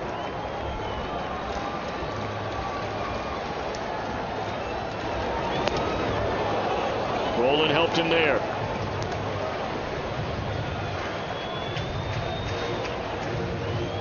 Cozart tied the game with an infield hit. Reds have taken advantage of a leadoff walk and a critical throwing error by the third baseman David Freese. Cozart tied it with an infield hit. Votto gave him the lead with a double. But Jay Bruce strikes out with the bases loaded just a moment ago for the first out in the inning. And the Reds are virtually in the same spot that they were in the 6th inning, with a chance to bust this thing wide open.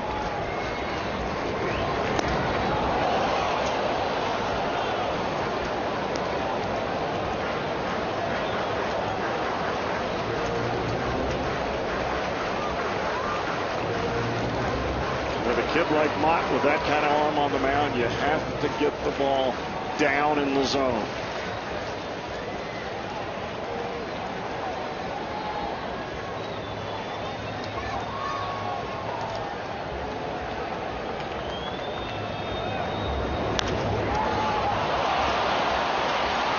Double play inning over. Reds get 2 to take the lead. 4-3. We go to the 8th.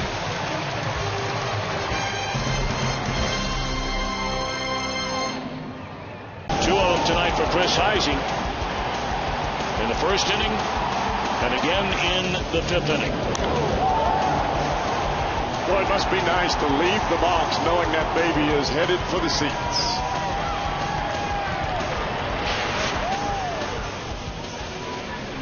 Heisey moves from center field over to left field. Bruce Stubbs will stay in the game, of course, to play center. And now on the mound, who has looked so good since coming back up from AAA, left-hander Aroldis Chapman. It's all about throwing strikes, Tom. And since he has been back, that is what he has been about. not trying to run the radar gun up to 106 or 105, but basically just being a pitcher and getting hitters out, and he has done that very successfully since he has been back. Of course, coincidentally, the last time he faced the Cardinals in this ballpark was really when his struggles began after going the entire month of April without allowing a single run. He came into that game where the Reds had a huge lead, walked 4 batters, including a bases loaded walk, was eventually sent back to the minor leagues.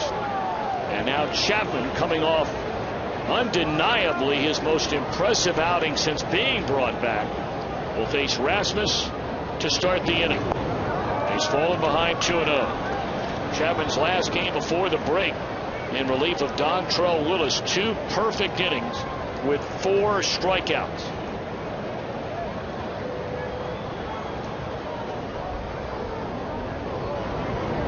And he's fallen behind 3-0. Chapman, the biggest issue is controlling that adrenaline animal that beats inside you. You got to slow everything down. There it is.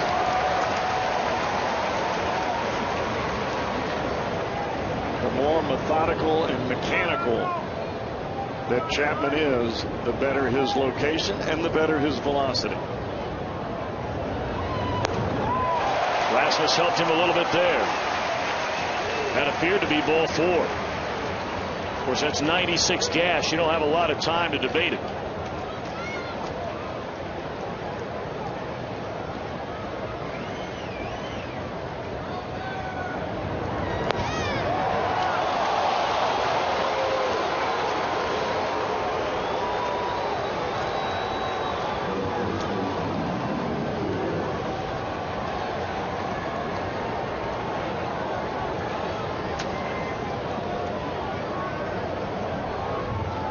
Leadoff walk. And now Dusty Baker has made the decision he is going to leave Chapman. And of course, you know, you're not playing percentages all the time with a guy like Chapman. No. You have Massett ready in the bullpen. Well, I think at some point in time, as well as Chapman is thrown, you got to see what he's made of.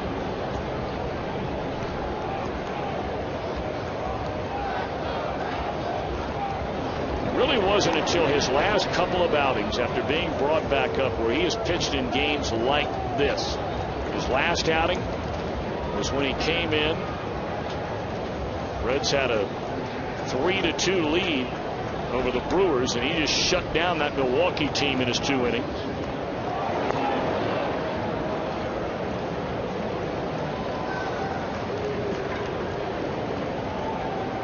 One thing about Pujols, there aren't a lot of number 3 hitters where you see managers hitting and running, or at least starting runners while the number 3 hole hitter is at the plate. Cardinals will do it all the time with Pujols. He doesn't mind it. We had a conversation with Tony La Russa about that a couple of years ago. He said he told me when he first got to the big leagues, you do whatever you want whenever you want. Nothing's going to bother me up there. And that just gives you the idea of the confidence that Albert Pujols has within himself. Oh.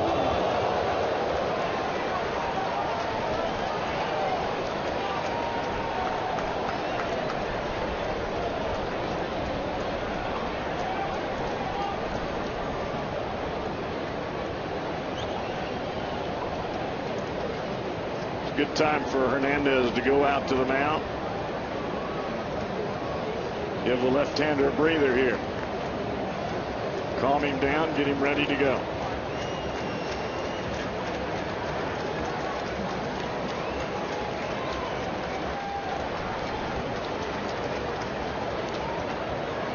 A walk to Colby Rasmus has started this inning.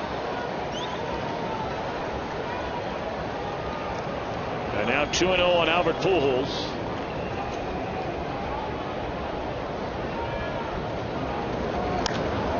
Cardinals have the lead.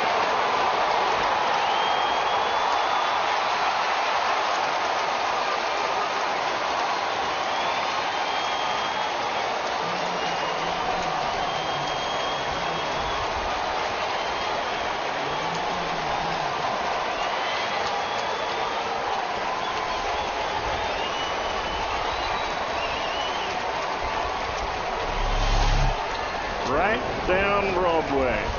And Pujols looking for nothing but dead red fastball, and that's what MVPs do with them.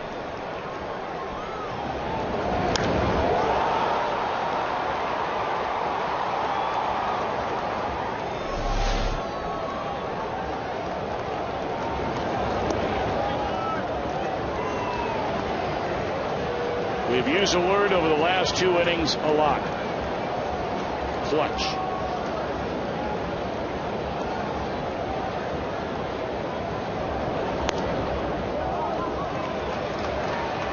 Chamba can't find the plate. Well, he's thrown 1 strike and it went in the seats.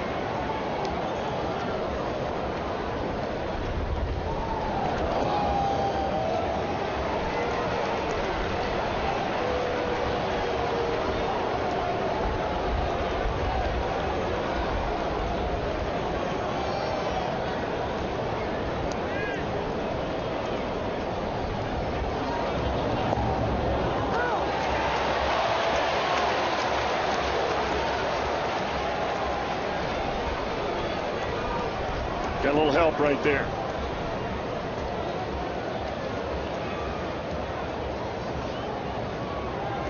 We talked about Cueto, whether it's offense or on the days where really the Reds bullpen has not been all that sharp. I mean, that's another blown save for Cueto. 3rd time in his last 9 starts the Reds bullpen has blown a save chance for Johnny Cueto. Well, we talked about him having given up 3 runs 1 time in his last 20 starts, and the Reds are 9-11 in those starts.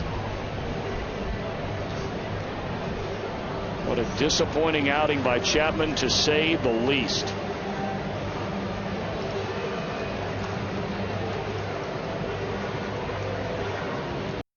Walk to Holiday, out goes Chapman, part of a double switch. Cairo for Rolen at 3rd, and now on the mound is Nick Massett. Well, the Reds have got to stop the bleeding. Massett is in for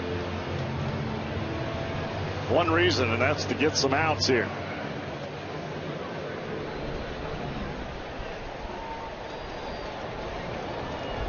Reds only have 6 outs left.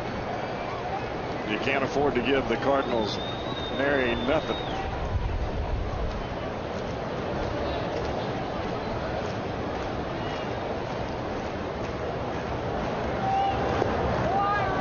Lance Berkman, the batter. He's 0 for 2, drew a walk and scored in the 3-run 7th. It has been a wild 2 innings of play. In the bottom of the 6th, the Reds had a chance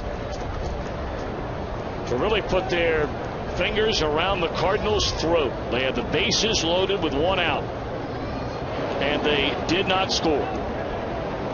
Cardinals came back in the 7th inning, scored 2 to take the lead. Reds came back in the bottom of the 7th, scored twice to take the lead, and had the bases loaded with nobody out, and did not score again. Cardinals come to bat against Chapman here in the 8th. He walks the 246 hitting Colby Rasmus, does Chapman. Falls behind Pujols, who hit one nearly off the U.S. Bank Arena to give the Cardinals a lead. And a walk later. It's a ground ball to Votto. He'll throw to second for 1. Relay throw, not in time.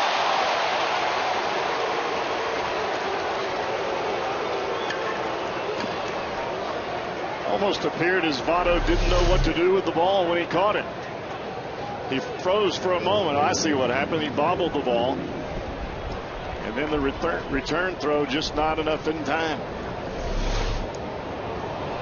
Berkman is still getting down the line a little bit. Yep.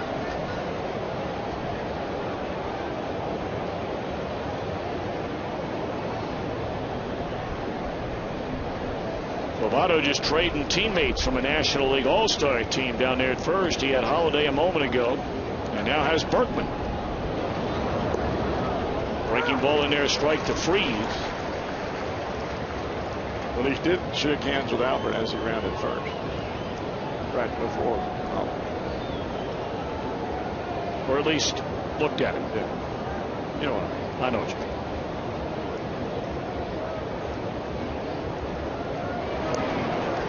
Colorado's jumped in front of Milwaukee. Brewers batting in the fourth inning out at Coors Field in Denver, 2-0. Colorado in front. The Pirates, meanwhile, with a 3-0 lead over the Astros. That game in the bottom of the sixth inning at Minute Maid Park. But here, 5-4 Cardinals. Exactly what you and I were talking about as this game began. Milwaukee does not play well on the road, and Pittsburgh with a chance with Houston in town to make up some big time ground.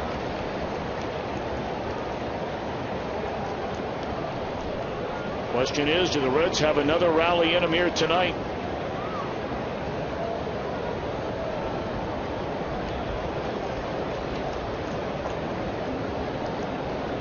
They had the lead the entire game, 2-0.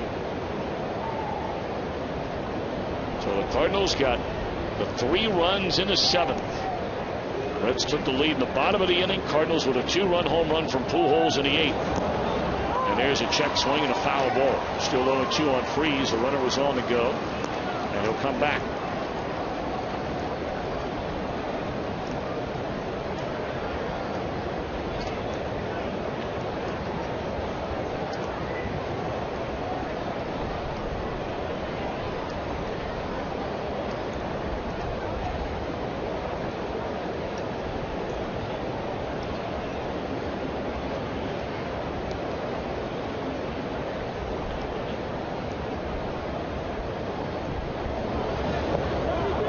Check swing and a miss.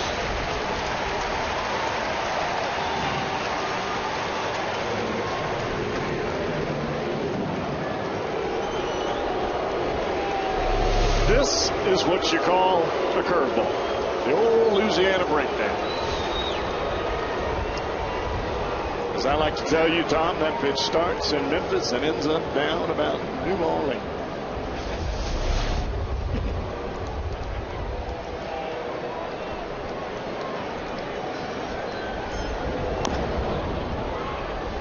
You know, you dropped another Louisiana something the other day.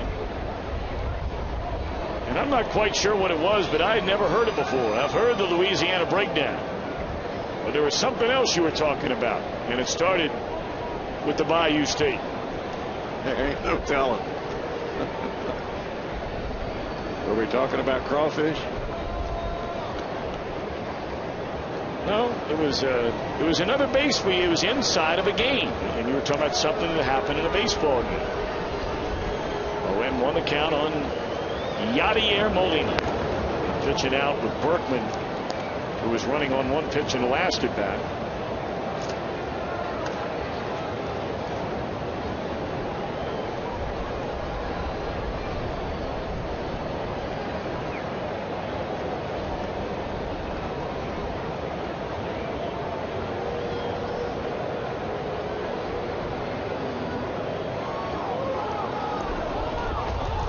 It's going to be a balk on Nick Massett.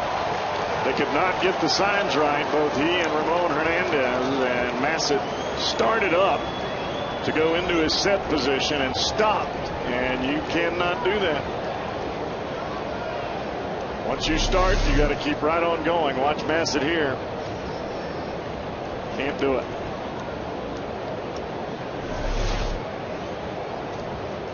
Once you start up, you got to keep going. And that happens when you are not sure what you want to throw in this situation. You're looking for one pitch as the catcher goes through the signs, and you think you see it, and it's really not there. Reds lead the National League in team balks this year. That's 10 of them.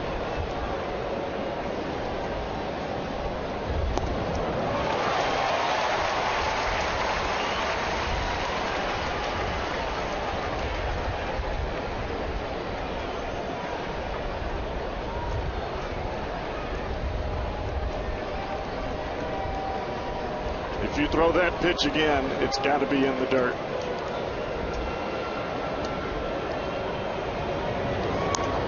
Ran a fastball at 96 in on him, but Molina able to fight it off. taking a peek to the bottom of the 8th inning. Reds will have Cairo, Hernandez, and Stubbs coming up. Hoping to come to the plate, trailing by just this one lone run.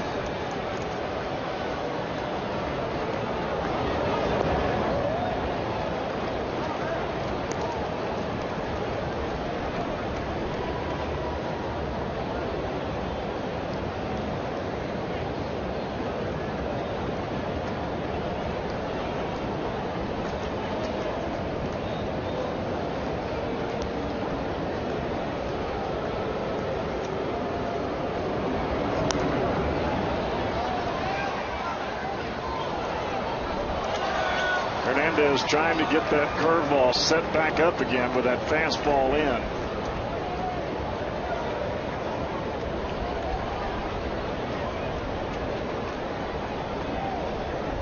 But as you know, Tom, with 2 strikes, Molina loves to go the other way.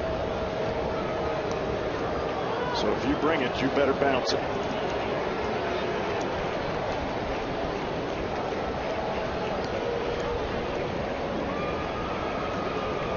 Well, they're having a tough time getting together out there, aren't they?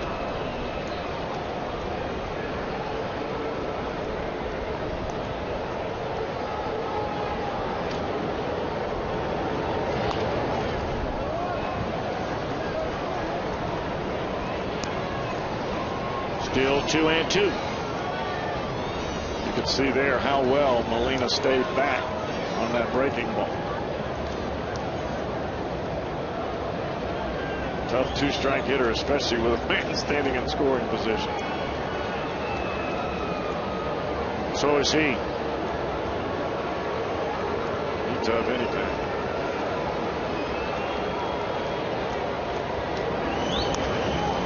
Holt, line to Cairo, inning over. Albert Pujols, a 2-run home run to give St. Louis the lead. Play of the game came very early in the game. Third batter of the ninth, Chris Heisey, going up and over the wall to take away a home run. Or else it would have been a 2-home run night for Albert Pujols. King Kong couldn't have taken away the last one. And that's the one in the top of this 8th inning that gave the Cardinals, who have scored all 5 of their runs in the last 2 innings, a 1-run lead.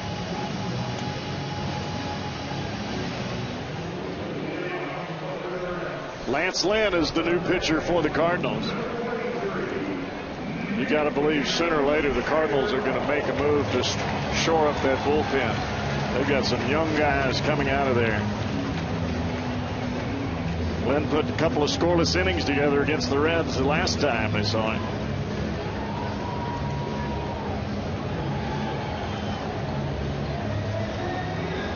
Boy, he did look good, didn't he? He's got a pretty good arm. But when you're pitched in the 8th and the 9th, you got to have more than a good arm. Cairo bats for the first time, trying to start something for the Reds, who have let 2 leads slip away in the last 2 innings.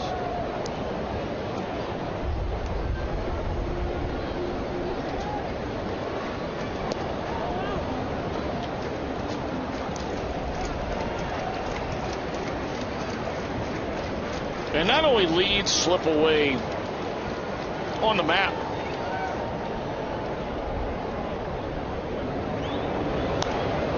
but the failure to really open up some daylight in the game. Well, that's the biggest problem that the Reds have had throughout this whole season. That's why this game is almost a microcosm of the struggles that the Reds have seen from day one. A comeback in this game would be tremendous for their confidence. Right on the nose, but right at Holiday.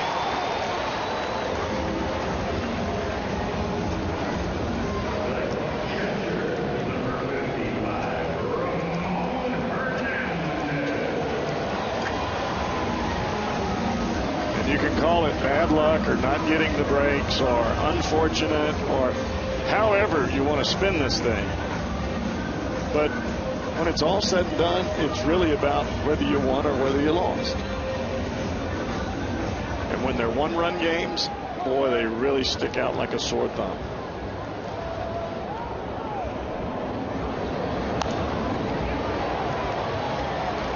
Well, it has taken 5 pitches for young Mr. Lynn to get 2 outs.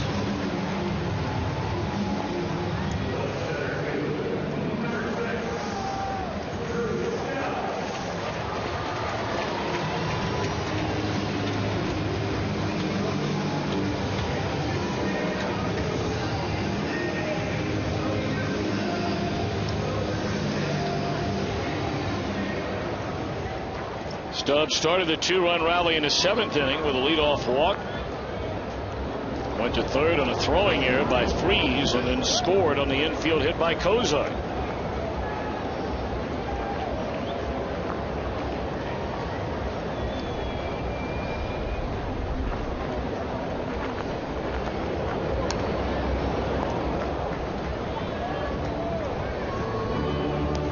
About it for the Reds right now is, even though you've only got 4 outs left, but you've got your guys coming to the plate that can tie this game up with one swing of the bat. Every one of them.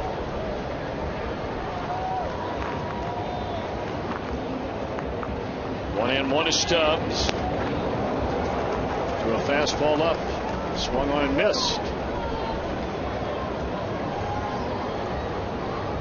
Now if I'm Lance Lynn, I'll go right back to that same pitch. You get somebody chasing the ball up there, you go right back to it.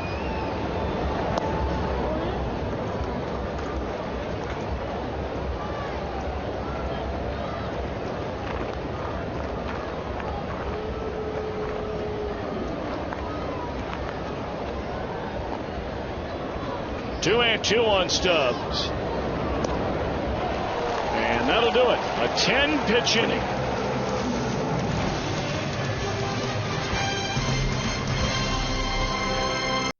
For the Nissan drive of the game. And boy, did he drive it. Upper tank. 2-run home run by Albert Pujols to give the Cardinals a 5-4 lead.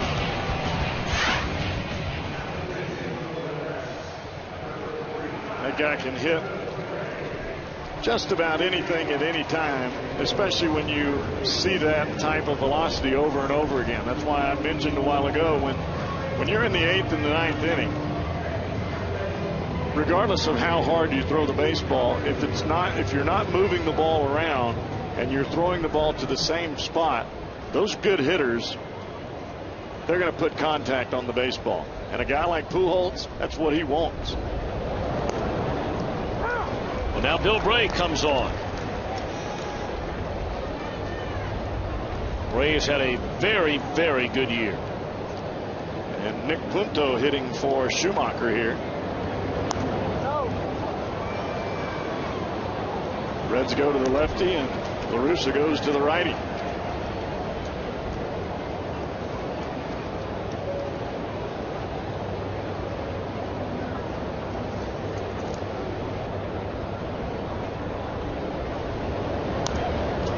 Foul out of play, still 0-2. Massa did an excellent job. After Chapman walked the leadoff man in the 8th, gave up the home run to Pujols, walked the next batter. Massa came in, retired 3 in a row.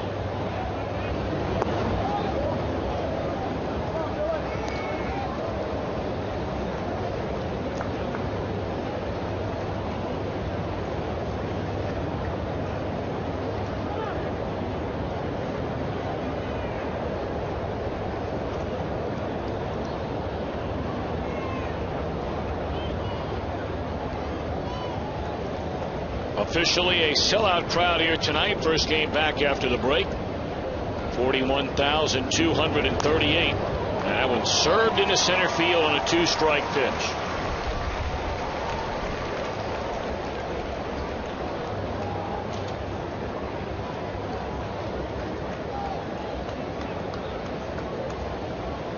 Now we'll have another pinch hitter. Daniel Descalso will come up and bat for, or did he come in defensively in the last half inning? He did. I beg your pardon.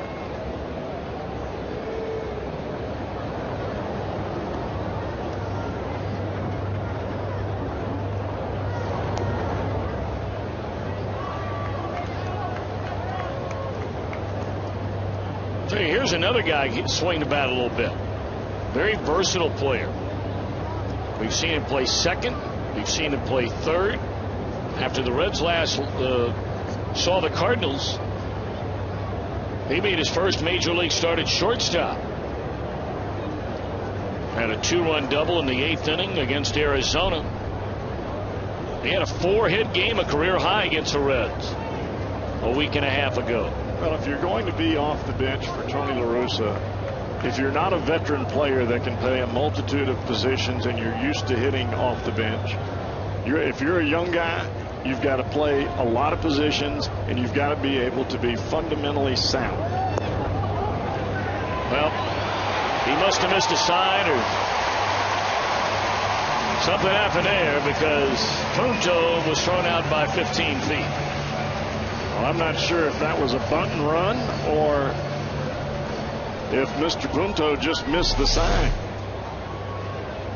Because you're right, Tom. I mean, Hernandez just lobbed it down there to Cozart. Wow. Thank you very much.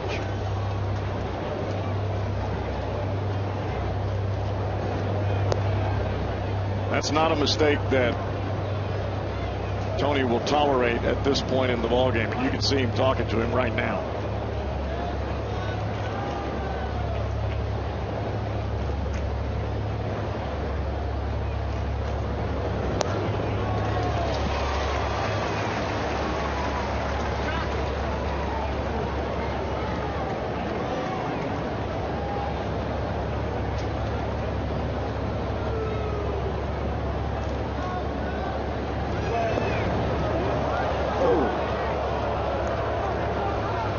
Like a pretty good pitch.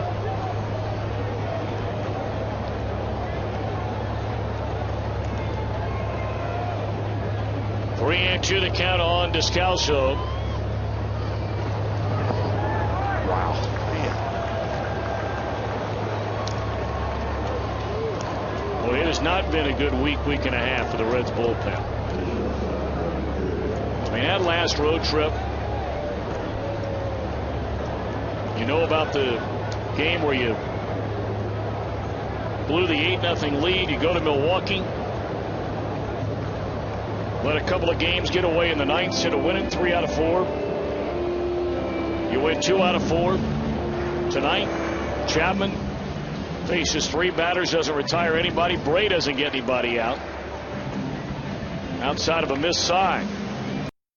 You've got to throw at least 2 times, long toss or something of that nature, where you're really cutting loose the baseball, or you're going to come back and have no feel for the ball at all.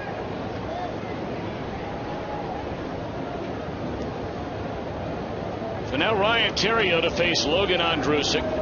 1 out in the inning, and after a walk, Bray issues to Descalso. Theriot looks at a ball.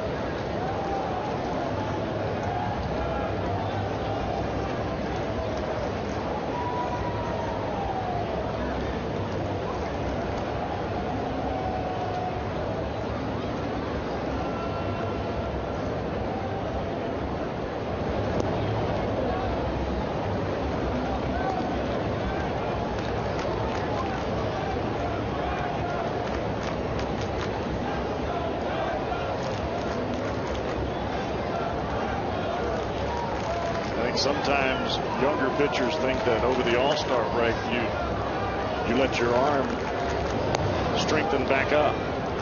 Don't throw. Let it rest. That's the opposite is true. You've got to throw, because there's nothing worse than having 4 consecutive days of doing nothing.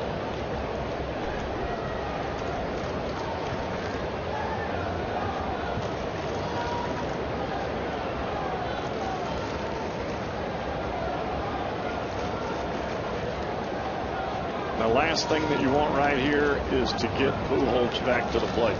You got 2 batters to get 2 outs. And boy, Andrusic is all over the place. Now you got 1 batter.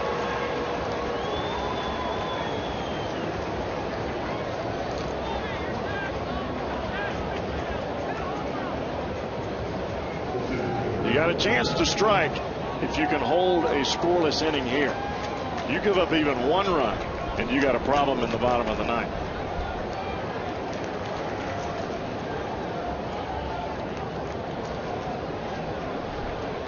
Well, here's a left-handed batting Rasmus, and of course he was a guy who came up. Hard to believe it's only an inning ago. There's strike 1 as it's fouled away. But it was only the Cardinals' last at bat. The Reds had just scored twice in the bottom of the 7th inning, and even though they failed to add to that lead with the bases loaded and none out, when Bruce struck out and Rolen bounced into a double play, they still had the lead. But Rasmus walked, and after Aroldis Chapman fell behind 2-0 on Pujols, the Cardinals had the lead on the next crack of the bat.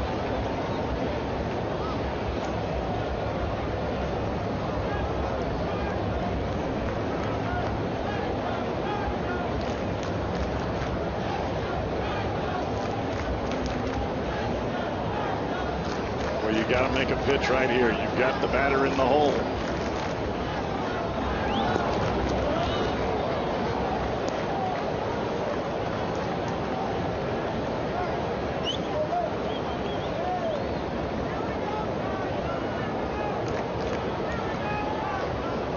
Rough part about this here is Rasmus can run, and he's coming out of the left side. Even on a hard ground ball, you got a problem.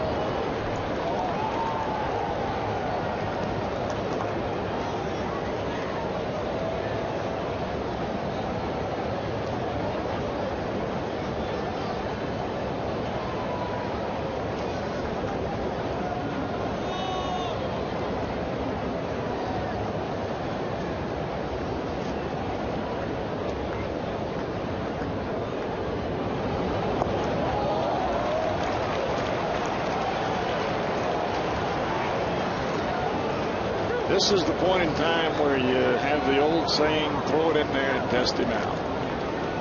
Because you can't walk this guy. Ran to the count. Struck him out 2 away in the inning.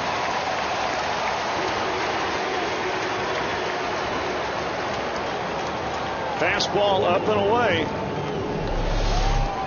And Rasmus swings right through it. Looked like he overswung trying to hit the ball out of the ballpark.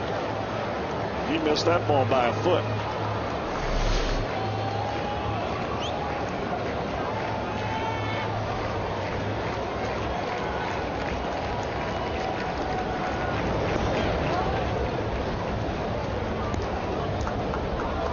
Albert Pujols, boy, you talk about stepping up when his team has needed him the most.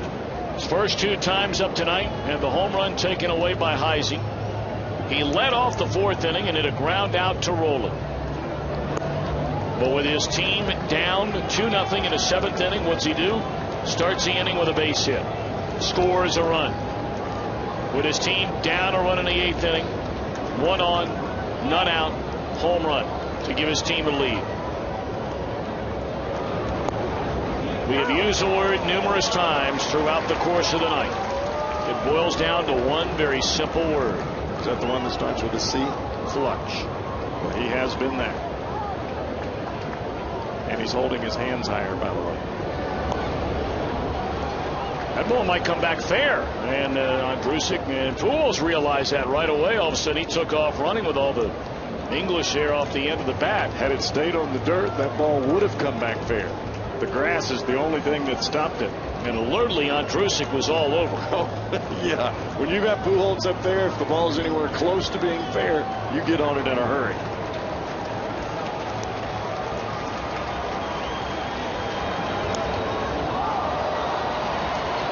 Left field, and that will do it. So here we go. Bottom of the 9th. Heisey, Cozart, Votto. Reds down a run. On the mound, he's only blown 2 saves since taking that job over from the departed Ryan Franklin.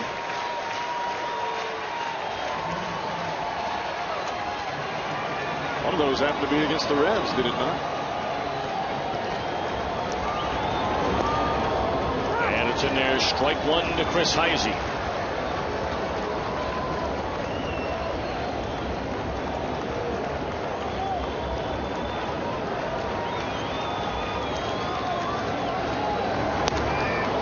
Two.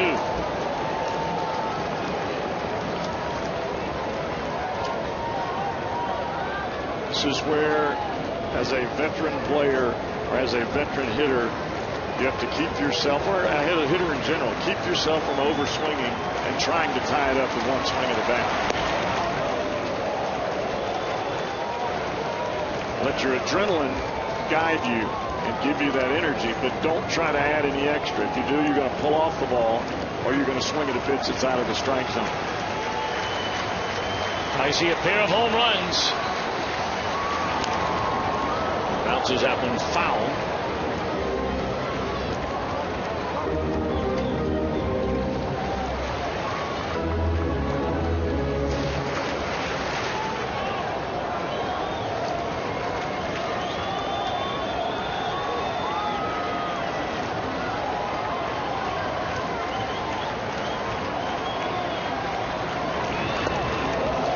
Two balls and two strikes on Chris.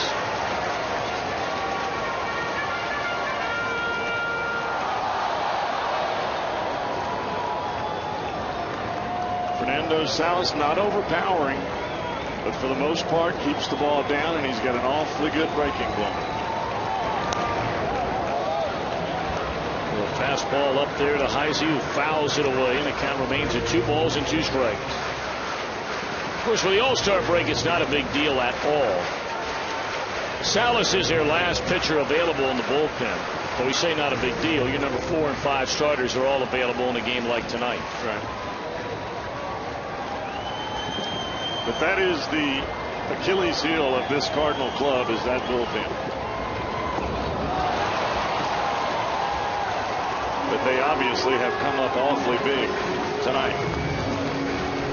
This looks like an off-speed pitch. Split finger that runs in on Heisey. Looks like a fastball until the last second. That baby just dips in. Well, you know, we have long said and long believed, and probably still believe, the one distinct advantage the Reds have had over the Cardinals and the Brewers, for that matter, has certainly been the bullpen. As Kozart comes up with a hit, his 3rd of the night. He's aboard for Joey Votto, but we're trying to talk about that. I mean, and you can say, hey, look, it was Cordero who, you know, gave up the 3 save chances on the last road trip. But the bottom line is there have been some chinks in the armor here of late from the Reds pen.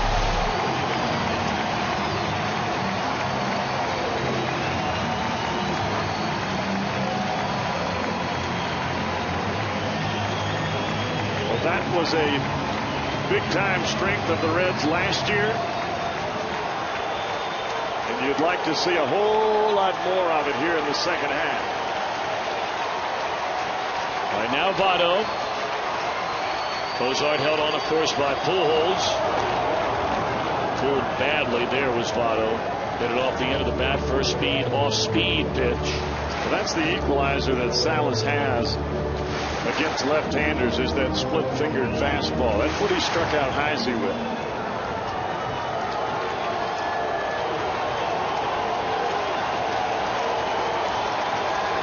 Votto hits in each of his last 2 at-bats, including that double to give the Reds a lead in a 7th. Off the end of the bat, sinking liner, caught by Berkman.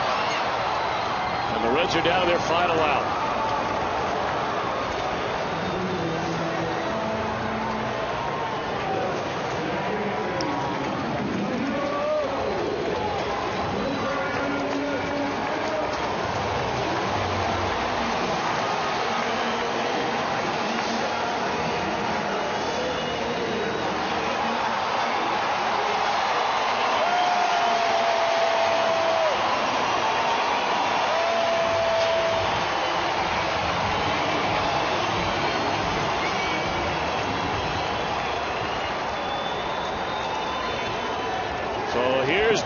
Phillips.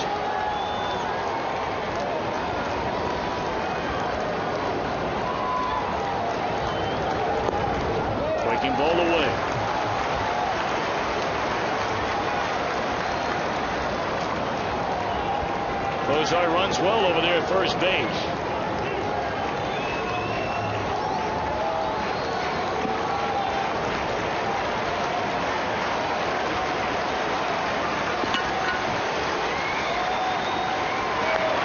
They remember when the Reds were in Milwaukee when Cozart was brought up. On a hit and run, he scored all the way from first on what was scored a single off the bat of Ramon Hernandez on a ball into right center field.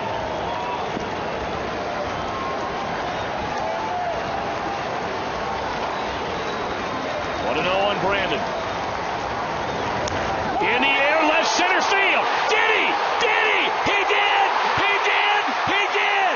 Reds win! Reds win! Reds win!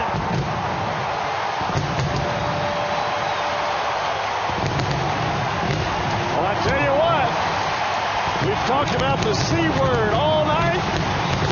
That is clutch. Oh, my goodness.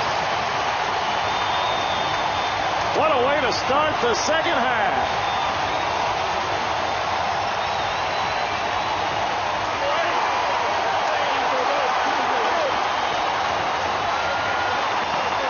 Public enemy number aught in St. Louis.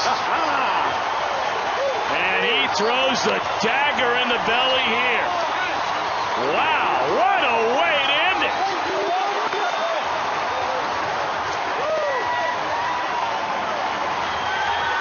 Phillips looking dead red.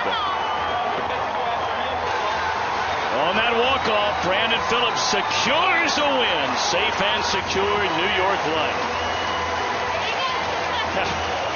If that's the start of things to come here, Cowboy, I mean, it was high, it was low, it was high, it was really low. And now you walk out of here on top of the mountain, at least for a night.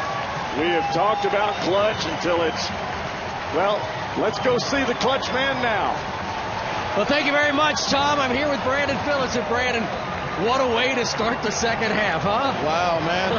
I was just down on myself the whole game for making that error, man. It's not like me to make errors. And, you know, I was just thinking in my head, I got to do something to pick the team up. We really needed that, man, and I'm just happy we got that game. You come up here in that last inning, you're looking to drive something because you got a guy on first who can run. He gave you that fastball, and you deposited it in the seats. Oh, yeah, man. It felt good, man, just to hit that ball, man. Right now, I don't know what to say, man. It just feels good to get that win. I just try to go up there, just try to hit something real hard. Hopefully something can happen, and it did. You knew that was gone immediately, didn't you? Oh, yeah, it felt good, man. All-star, congratulations. This means a lot to this team to start the second half with a win, doesn't it? Oh, yeah, man. I mean, you got to build our confidence up, man. We got to go out there and have a good time and just go out there and play Reds baseball, man. And that's what it's all about, man. Just get clutch hits. Because we've been struggling with runners in scoring position, so it feels good. Finally, you know, sometimes the pitchers pick up the hitters, sometimes the hitters pick up the pitchers, and today you picked up the pitchers. We had to, man. Johnny Cueto did a great job, man, and it's sad that, you know, we just, you know, so we don't come through sometimes, but, you know, the game is never over, and I'm just happy we just got that win. Congratulations. Thanks, man. Appreciate it, man. So B-Phil, Jim gets it done. The two-run home run, walk-off homer, and maybe the magic is back for this team. Jim Day, let's toss it up to you and start Reds Live. What a way to start the second half. We thought we were going to talk about missed opportunities, but an opportunity in the end. A two-out, two-run, walk-off home run. Coming up on Reds Live, presented by King's Honda. We're live here in the Fox Sports Ohio condominium as the Reds get one from the St. Louis Cardinals. We'll go into the clubhouse, have some exclusive interviews, all the highlights and analysis from Tom and Cowboy. Stick around with us. The comeback kids, perhaps, are back.